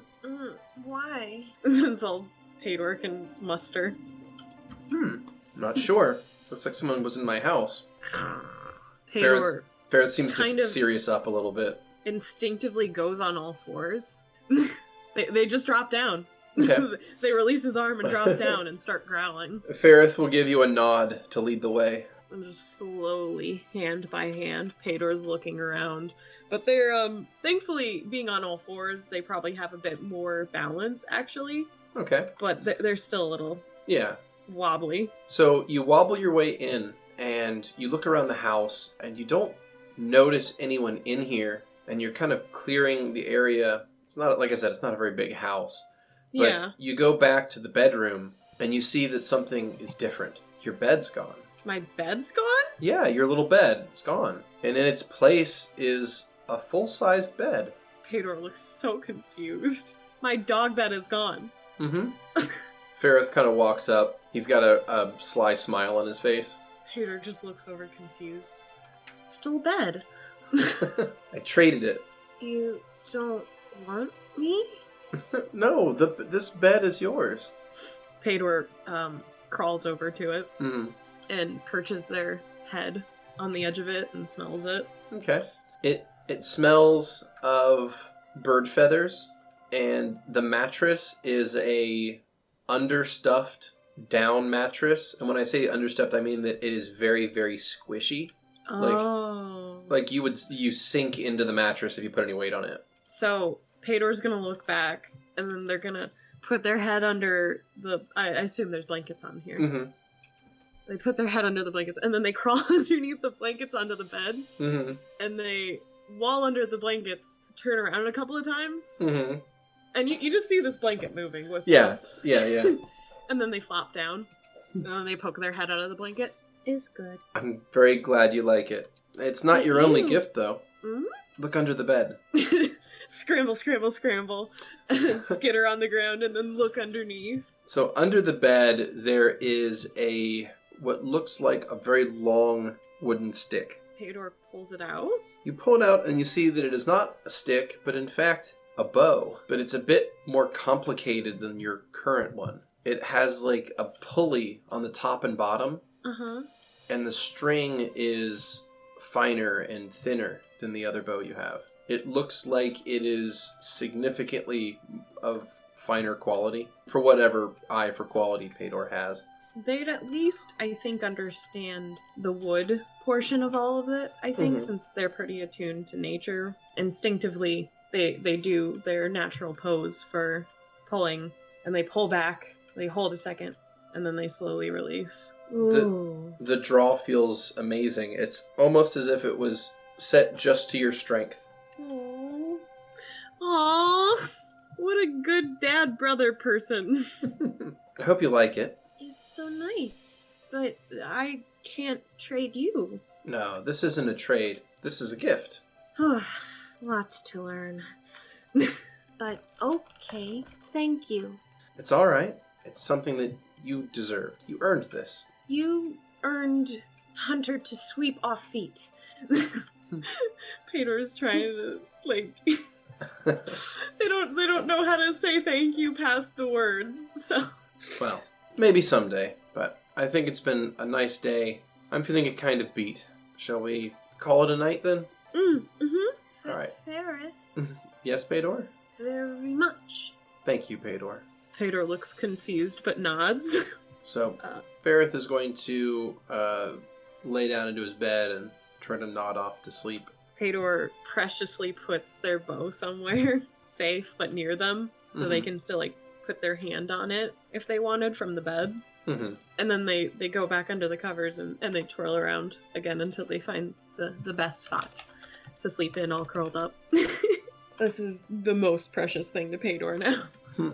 Past their attire, I suppose. Yeah, past the furs. And their brother's skull. Yeah. Donned with the antlers of the elk that killed him. It's not morbid. It's not morbid at all. It's respecting the dead. Yeah. Well, so the night goes on.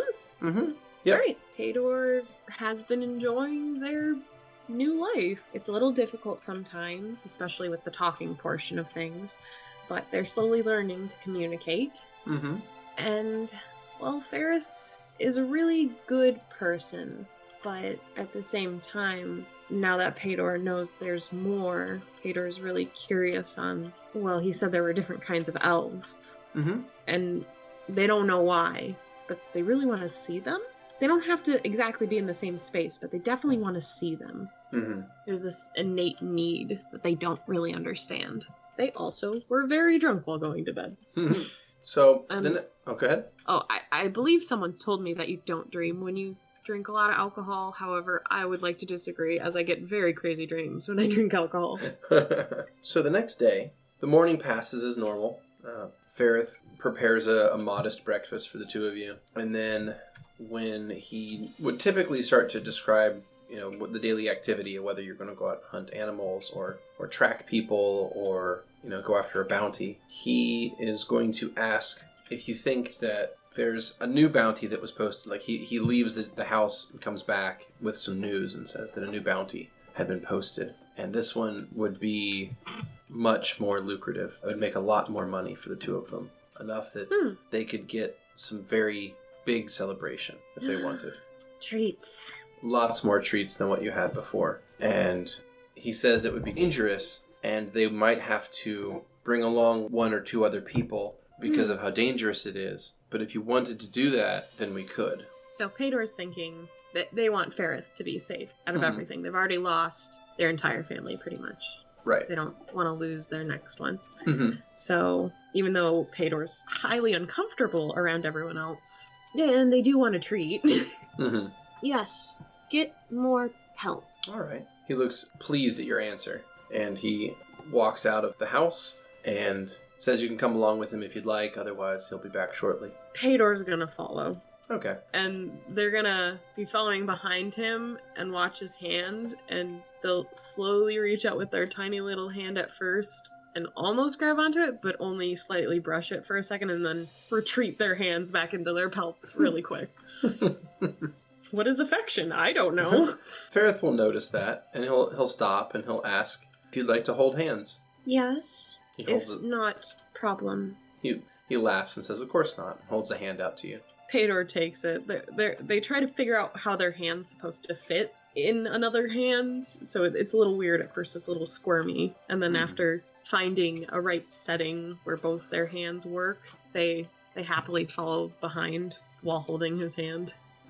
Home. He laughs a bit and then continues on his way. The two of you head to the northeastern part of the town, an area that he calls the Moonstair. You're not sure why Ferrith has called it that. But when you arrive there, you remember that this is where that oddly dressed man showed up that cast that spell on you when you first came into town. Yeah. And he goes and he finds that very same person, that sort of older looking guy that wore the funny clothes. And he talks to him, and eventually they shake hands, and that person starts to approach. Ferrith introduces him and says that he'll be traveling along with you both today, and hopefully the three of you will have no problem dealing with the bounty that was posted. Is this other person taller than Ferrith, or about the same height? About the same height. Okay, still taller than Pae'dor, really. A lot of people are taller than Pae'dor. Pae'dor just looks up at him. They acknowledge that this is a person that helped, but they don't know how to communicate. They just stare. So he introduces him, says his name is Karenik. Oh, poor Pae'dor. They look stunned for a second, trying to understand how to say his name.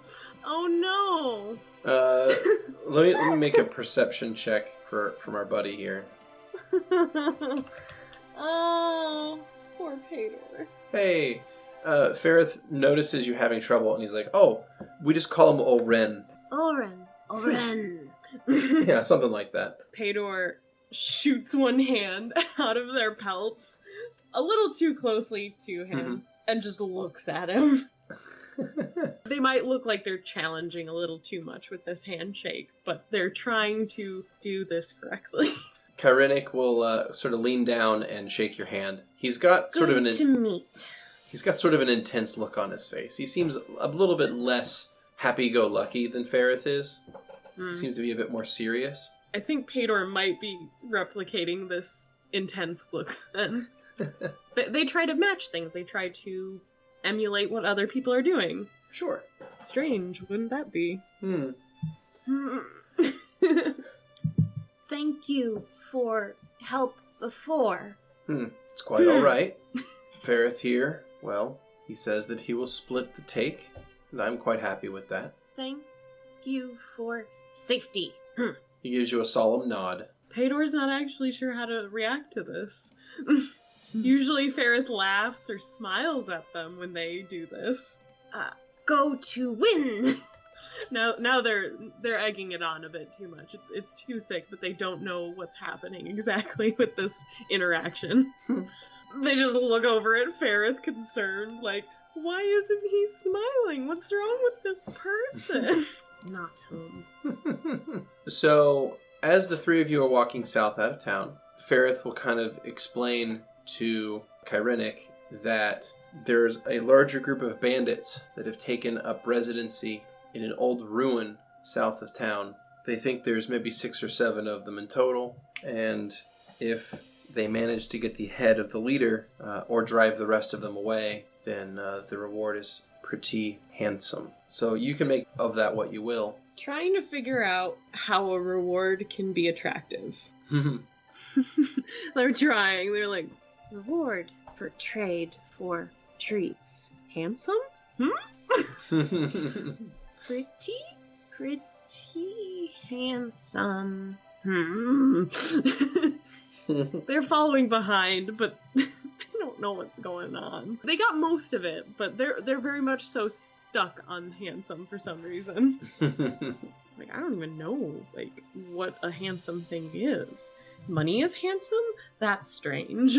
So the three of you make your way through the woods at decent speed. Make a survival check, if you wouldn't mind. Oh boy. You know, after Jaculus had such good rolls, you said survival? Oh, that's an 11. Okay, it's not great. Okay, so... make me feel like shit. Cool. Alright, so the three of you make your way through some woods here, and you make decent time, and eventually you will come across, after traveling for many hours, most of the day in fact, Okay. you see in the distance there is a clearing of trees, and in that clearing sits a strange thing. It looks like a bunch of buildings, but they're made of stone, but then they're all broken. They all have vines and plants growing from them, and they're all cracked and beaten, like someone took the building and then knocked it over. Oh, that's weird. Is there any sort of movement coming from this building at all? It's a bunch of buildings. It looks a like, bunch of buildings. Yeah, it looks like it was a whole town that once stood here, made of stone buildings.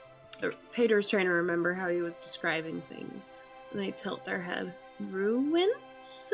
Mm-hmm. Very good, Pae'dor. Is here. Mm-hmm. These are the ruins of Betrayal. It was a town that stood here some time ago, but it's gone now. Why? He shrugs. I'm not really sure. It was gone long before I was born. Before me, then. I see. So, bounty in there. Mm-hmm. They said that the bandits, well, they took up a home there inside the ruins, so if we can flush them out, pick them off, he pats his bow, then this will be really easy.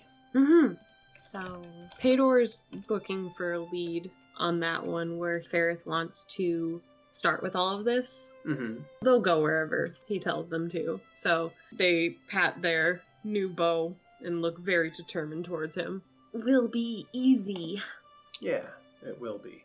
Is there any way I could sneak and try to see if there's something happening around here? Sure, yeah. You could stealth and move up and look around. Okay, I would like to do that. Make a stealth check. Hey, look at that. 20. All right. 27 bitches! Dab, dab, dab, dab. If it's okay, I'm gonna sneak over to these bushes. These are bushes? These bushes? These bushes? All right. You move up to those bushes. Shut up! Yes, I'm going to sneak up to the bushes, okay? Thank you. So you move up to the bushes, and once you get up to them, I'd like you to make a perception check to peer into the area. Okay. It's weird. This list is so much shorter than Soul. Oh, that was a 12. Okay. So you look in, and you are able to see some people. So Karinnik and Ferrith are going to move up in positions to kind of support you. And you move up close enough. You see 5 people in these ruins, and they're kind of standing around talking with each other, and they're kind of just... It looks like they're sort of killing time at the moment. You hear one of them say, "So boss, does that thing actually work? Are we going to find something here?" You hear a voice coming from the other... you hear an unseen person speak. "I certainly hope so. The money they paid us was pretty top, but I've never heard of something quite like this before. I mean, I think it works, but it's not really doing anything. We'll give it a few more days and then we'll head on. There's got to be one around here somewhere." One? What the fuck? Well, Pae'dor has no idea what they're talking about, that's for sure. Pae'dor is going to signal to Oren, I think is how they can pronounce his name. Yeah, Oren. Yeah. Oren. They gesture that there's 2 in front of them. Mm-hmm. The druid nods. And they point to their bow and make a "should I" gesture. He looks at you for honestly deferring to your wisdom. You're the hunter here. Ferrith is getting up into a tree. Am I in a good shooting area to shoot one of these bandits? Or am I in a climbing area of some kind? You're in a shrubbery right now. So you can't really climb up a shrubbery, but if you... I'm very small.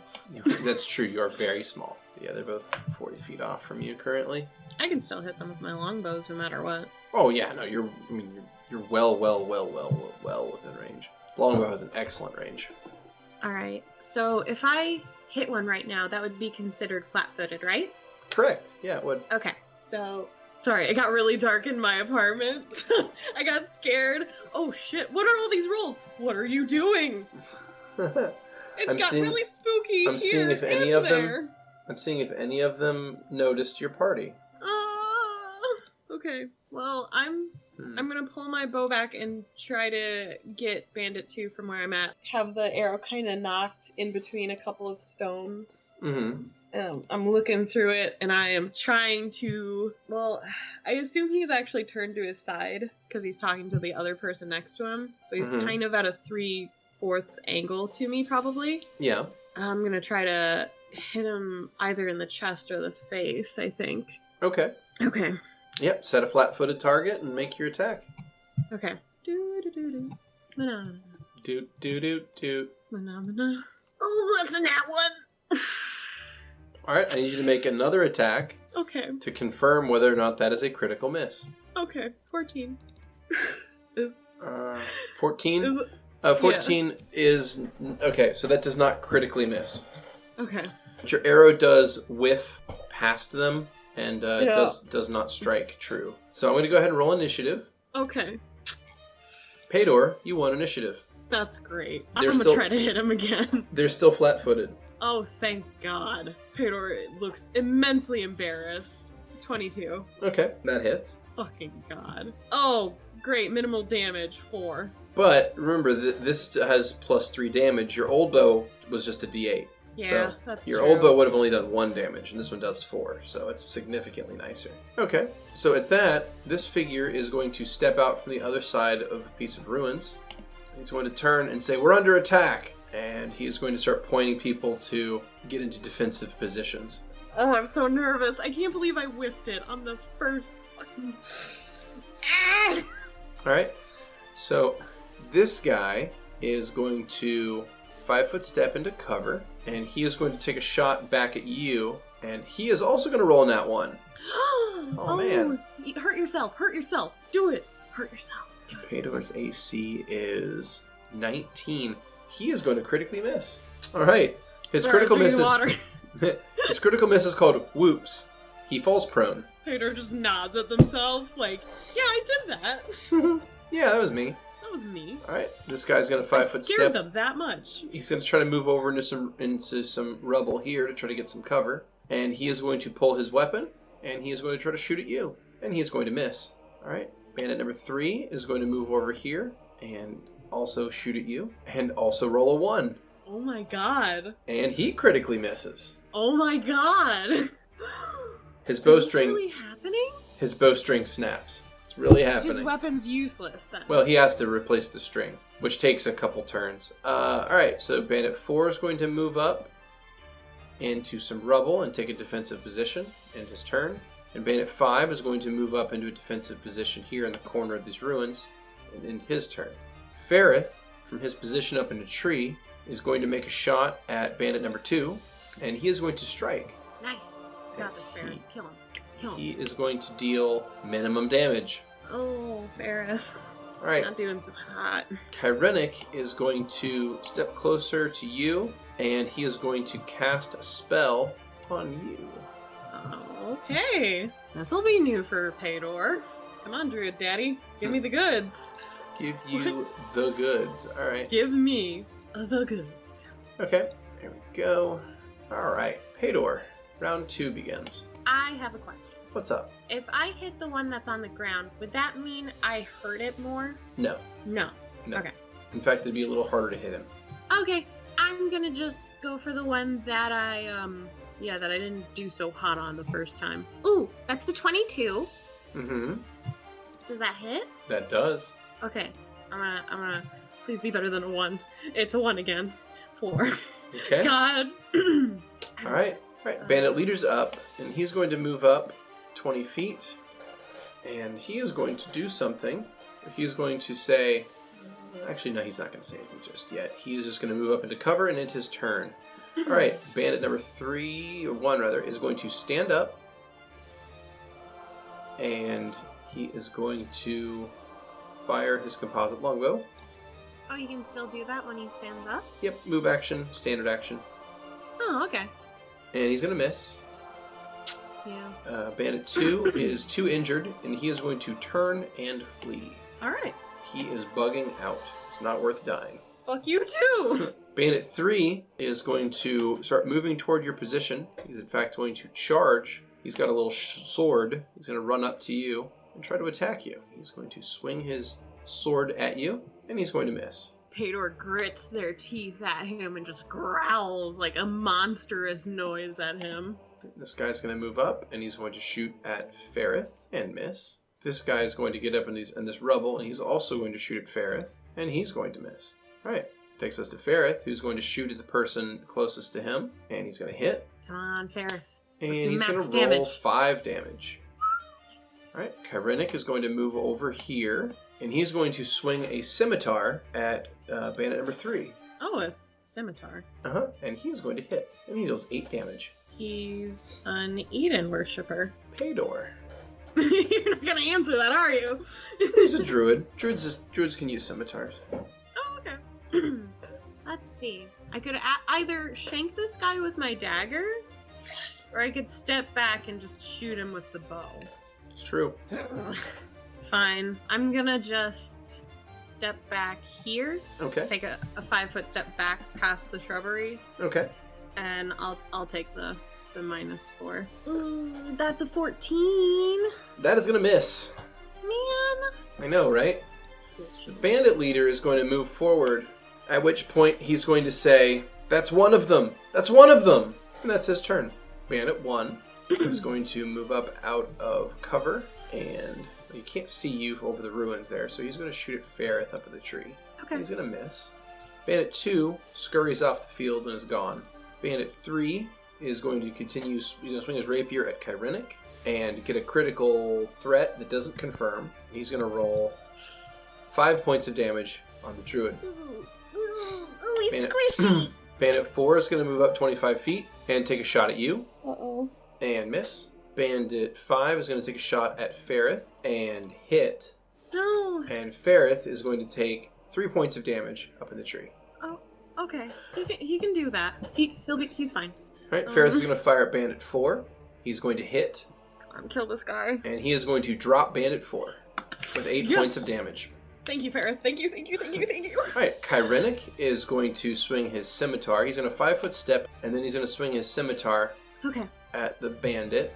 He's going to roll a nat 1, and it is going to confirm as a critical miss. Alright, so he's going to have... Alright. Pae'dor, Yeah. your turn. Nothing with a critical whatever card? Oh, yeah, he's going to have trouble seeing his target for the next couple rounds. Great. So happy. 5-foot step back a little bit, just to gain a little more distance. I will activate point blank shot on myself, and then try to use my composite bow on Bandit 3 and try to down him this time. That was a 20. Not a nat 20, but a 20 total. Okay, and you're shooting at Bandit 3? Yes. Okay. Does that hit? Go ahead and roll damage. Thank you. You're the best. I All killed right. him with an 8. Well, in total 12. I Yep, killed you rolled max damage, and you dropped the bandit. Pae'dor's gonna howl at that. Alright. Oh! The bandit leader, he holds up his hand. Make a perception check. Let's see if you notice or not. Okay. That's unusual. You do. Oh, Okay. 24. So the bandit holds up his hand, and he's got a ring on his right hand that is glowing white. And he looks like he's beside himself in excitement as he's pointing right at you, and he says, "That's one of them. It's really one of them." Pae'dor looks over at Ferrith, confused. Alright, that is his turn. Bandit 1 is going to move up and attack I'm scared. the druid with a rapier. He's This druid's gonna die. This guy's going to fire at Ferrith again and hit No! and roll 6 damage. Ferrith is now heavily wounded. Ferrith's up. He's going to fire at the bandit that just shot at him. He's going to hit, and he is going to deal 4 points of damage in return. Kyrenic is going to swing his scimitar at this bandit, Okay. and he's going to miss. Please stop, Kyrie. Do better! Pae'dor! Pae'dor's gonna rush to the bottom of the tree that Ferrith's at. Uh-huh. And they're gonna put their arms out for a second and then aim, as if gesturing, how dare you hurt this person. Mm-hmm. And then I'm gonna aim, let's see, I think I'm gonna aim for Bandit 5 because he keeps trying to hit Ferrith, so that's the most important to Pae'dor. Okay, shot. Can I hit him from here, actually? That's a better question. Yes. Yeah, I can. Okay. Yeah. He's in cover, so he's going to get a little bit of concealment, but I'll roll that. Already activated point blank shot. Alright. Let's do this. Please hit him, please. Nat 20. With a 21 as my confirm? Did I just critical hit? Okay. So I'm going to go ahead and pull you a crit card. Okay. So that is... Cool. Guarded Strike. You deal double damage, and you gain a +4 bonus to your AC for 1 round. Nice. So go ahead and drop damage on that bandit, and you're going to notice that it's going to be 3d8. Ooh. Kerblam. Bandit 5 is 19. dead. Like, that is just a rage bow. Mm-hmm. Oh, for sure. Like, how dare you hurt my guardian? Yeah. Fuck you. Yee, go Pae'dor. Bandit leader, Growling. on his turn, is going to... he's going to say, This is madness. Stop this fight. You don't even understand what you've got there. Look, we can pay you. Bandit 1 is going to delay to see what you guys do. I'm going to drop his initiative down to 7. Ferrith's up. Ferrith will look to you to determine what to do next. If you want to continue fighting, or if you want to take these guys prisoner or whatever. What was the bigger bounty? His head, right? Yeah, well, the head was the bounty. The bounty wasn't for was not to bring them back alive. Pae'dor points to their head and smiles. Okay. In that case, Ferrith is going to go ahead and shoot at the bandit leader and hit, and he rolls minimum damage. Oof. Bandit 1 is going to swing at Kyrenic and That hit. guy's gonna die. That guy's gonna die. And he deals minimum damage. Hits him for 2. Kyrenic is going to swing back at the bandit, and miss. And Pae'dor, you're up. I'm gonna aim for Bandit 1 because I do feel bad because that guy did help me. Alright, let's hit this bitch. Nat 20 again! Oh my god. 20 to confirm. Pae'dor is a decimator. Yeah, you confirm. Go ahead. You sound so upset right now. No, it's fine. You're annihilating stuff. Pae'dor is a murder machine. 24! Alright. Pae'dor annihilates Bandit 1. Alright, the bandit leader... The bandit leader is going to yank the ring off of his hand, and he's going to huck it away from himself, and he is going to turn tail and run. Ah, fuck. Alright, Ferrith is going to take a crack shot here. Aw, dip. Did he hit? Did he hit or critical miss? You're quiet. You're too quiet. What? Ooh. Did he? We did it! Oh my god! So Ferrith, with a long shot, is going to land another nat 20 with an 18 to confirm, and he is going to strike the target with a critical hit, which is going to be momentum, which is not going to be helpful in your current situation, but the important part is that it does double damage, or in your case triple with this weapon, and does 18 damage, dropping the bandit leader. That's going to end combat. I can't believe we did that! So, against all odds, your little team managed to pull off victory. Oh! Yeah. Ferrith is going to howl with you. And then Pae'dor looks over to Oren and just looks expectantly. He's going to crack a smile. Oh, that means the world to Pae'dor, I think. He's also going to walk over and try to pick up that ring on the ground. Yeah, Pae'dor is pretty curious about that too.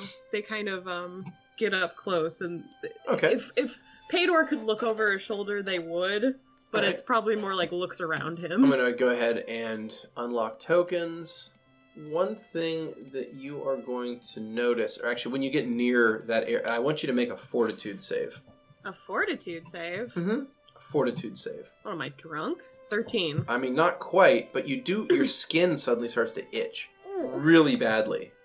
I guess I'll step back then. Like, it's like you're having an allergic reaction almost. Like something's in your throat, your nose itches, your skin itches. And Ferrith is going to, look at you, and he looks concerned. Pae'dor, are you feeling all right? Burn. The druid is also looking at you while holding this ring in his hand. And the ring itself is glowing with a steady white light. And Ferrith is, looking at you, and he's not saying anything. Ouchie. And Pae'dor kind of rubs their face and looks up at Ferrith. You notice something when you do that. Your hands, your skin is pure white. Like milky, kind of pale white. And your fingernails are gone. Pae'dor looks up scared. Ferrith is looking at you, and he also looks scared. Ferrith? What happened? He just sort of looks at you, and he takes a step back. Ferrith, help Pae'dor, please. Kerinik looks over at Ferrith and says, "It's changeling. Scared. They weren't supposed to be here anymore. This whole village of them was burned down." Pae'dor's just looking between the both of them. They're so confused, and they're clasping their hands closer to themselves. And the rest of their body is kind of melted into their pelts, other than their face at this point. Scared. Ferrith is going to think for a moment. "I'm sorry, Pae'dor." He's going to reach into his pack, and he's going to pull out a couple of packs of rations. He's going to toss them on the ground in front of you. Pae'dor looks down at them and looks back up confused. Ferrith? Why? Ferrith? And then looks back over to Oren. He's looking at you kind of, again, with just this stern look. Why? Why angry? Why? Don't understand. Please, help. The druid says nothing and just sort of looks solemn. Ferrith will speak up. I didn't know you were a changeling. Your kind is dangerous. But Pae'dor, am strong, but still me. And if anyone in the village found out, they would kill you. Why? Because people are afraid. The people that lived here, he thumbs the ruins. I think they were like you. Pae'dor still doesn't fully understand what's happening, but they know they're getting emotional, at least. I think their eyes are starting to well up a little. I think they're kind of getting that this is a parting, in a way. Don't make me go. I'm sorry, Pae'dor. I really am, but if anyone in the village found out, they would kill us both. Just... Then come with. You're home. You're my home. He looks sad and kind of ashamed. He just says he's sorry, and then says that you can't return to the village. Then come with. Then build new home together. The two of them kind of give you a wide berth, moving around you, and start to head back north. I'm sorry, Pae'dor. I've given you all my rations, alright? It's the best I can do. Pae'dor looks like a hurt animal. And they scoop up those rations and they run away. Just as fast as possible. And I think they're going to stop by the bandit leader behind the ruins and kind of look behind to see the other two leave, I would assume. You see the two of them leave. Make a perception check. Okay. See if you notice something. Ooh, that's a good old 8. That's a good old 8. Alright, you see the two of them leave, but you can't tell anything else. What a distressed child. They're gonna go over to the bandit leader's body. What's on him? They're gonna scavenge at this point. Okay, so we can have you loot all the bodies. Yeah, might as well, because I don't fucking have anything. My home just left me. Man. As Pae'dor picks over the bandits, alone and eyes leaking for some reason, you do notice that after the two of them left, your skin tone kind of returned to what you thought was normal. So I look kind of like a wood elf again. Mm-hmm. Yeah. What do these bandits look like? Human. They're human. They're humans. Mm-hmm. Pae'dor's oddly going to examine every inch of what they look like while they're looting. Mm-hmm. They oddly have short ears that are round for some reason. Mm-hmm. So my question is, after you're done examining them, does Pae'dor have short, round ears as well? Yes. All right. But they still have white hair. And then that is where we're going to fade to black. I feel so betrayed. I know, right? How can he do this to me?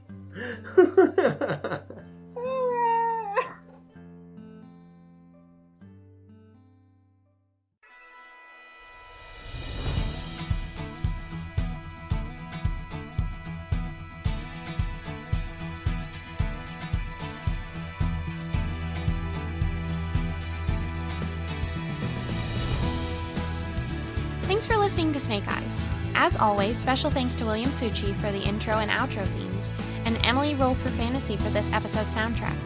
Interested in following us on social media? Follow us on Twitter at CheckPleaseDND. Or, want to support the podcast and be part of the Czech Republic? Go to our Patreon under the Czech Republic. Until next time!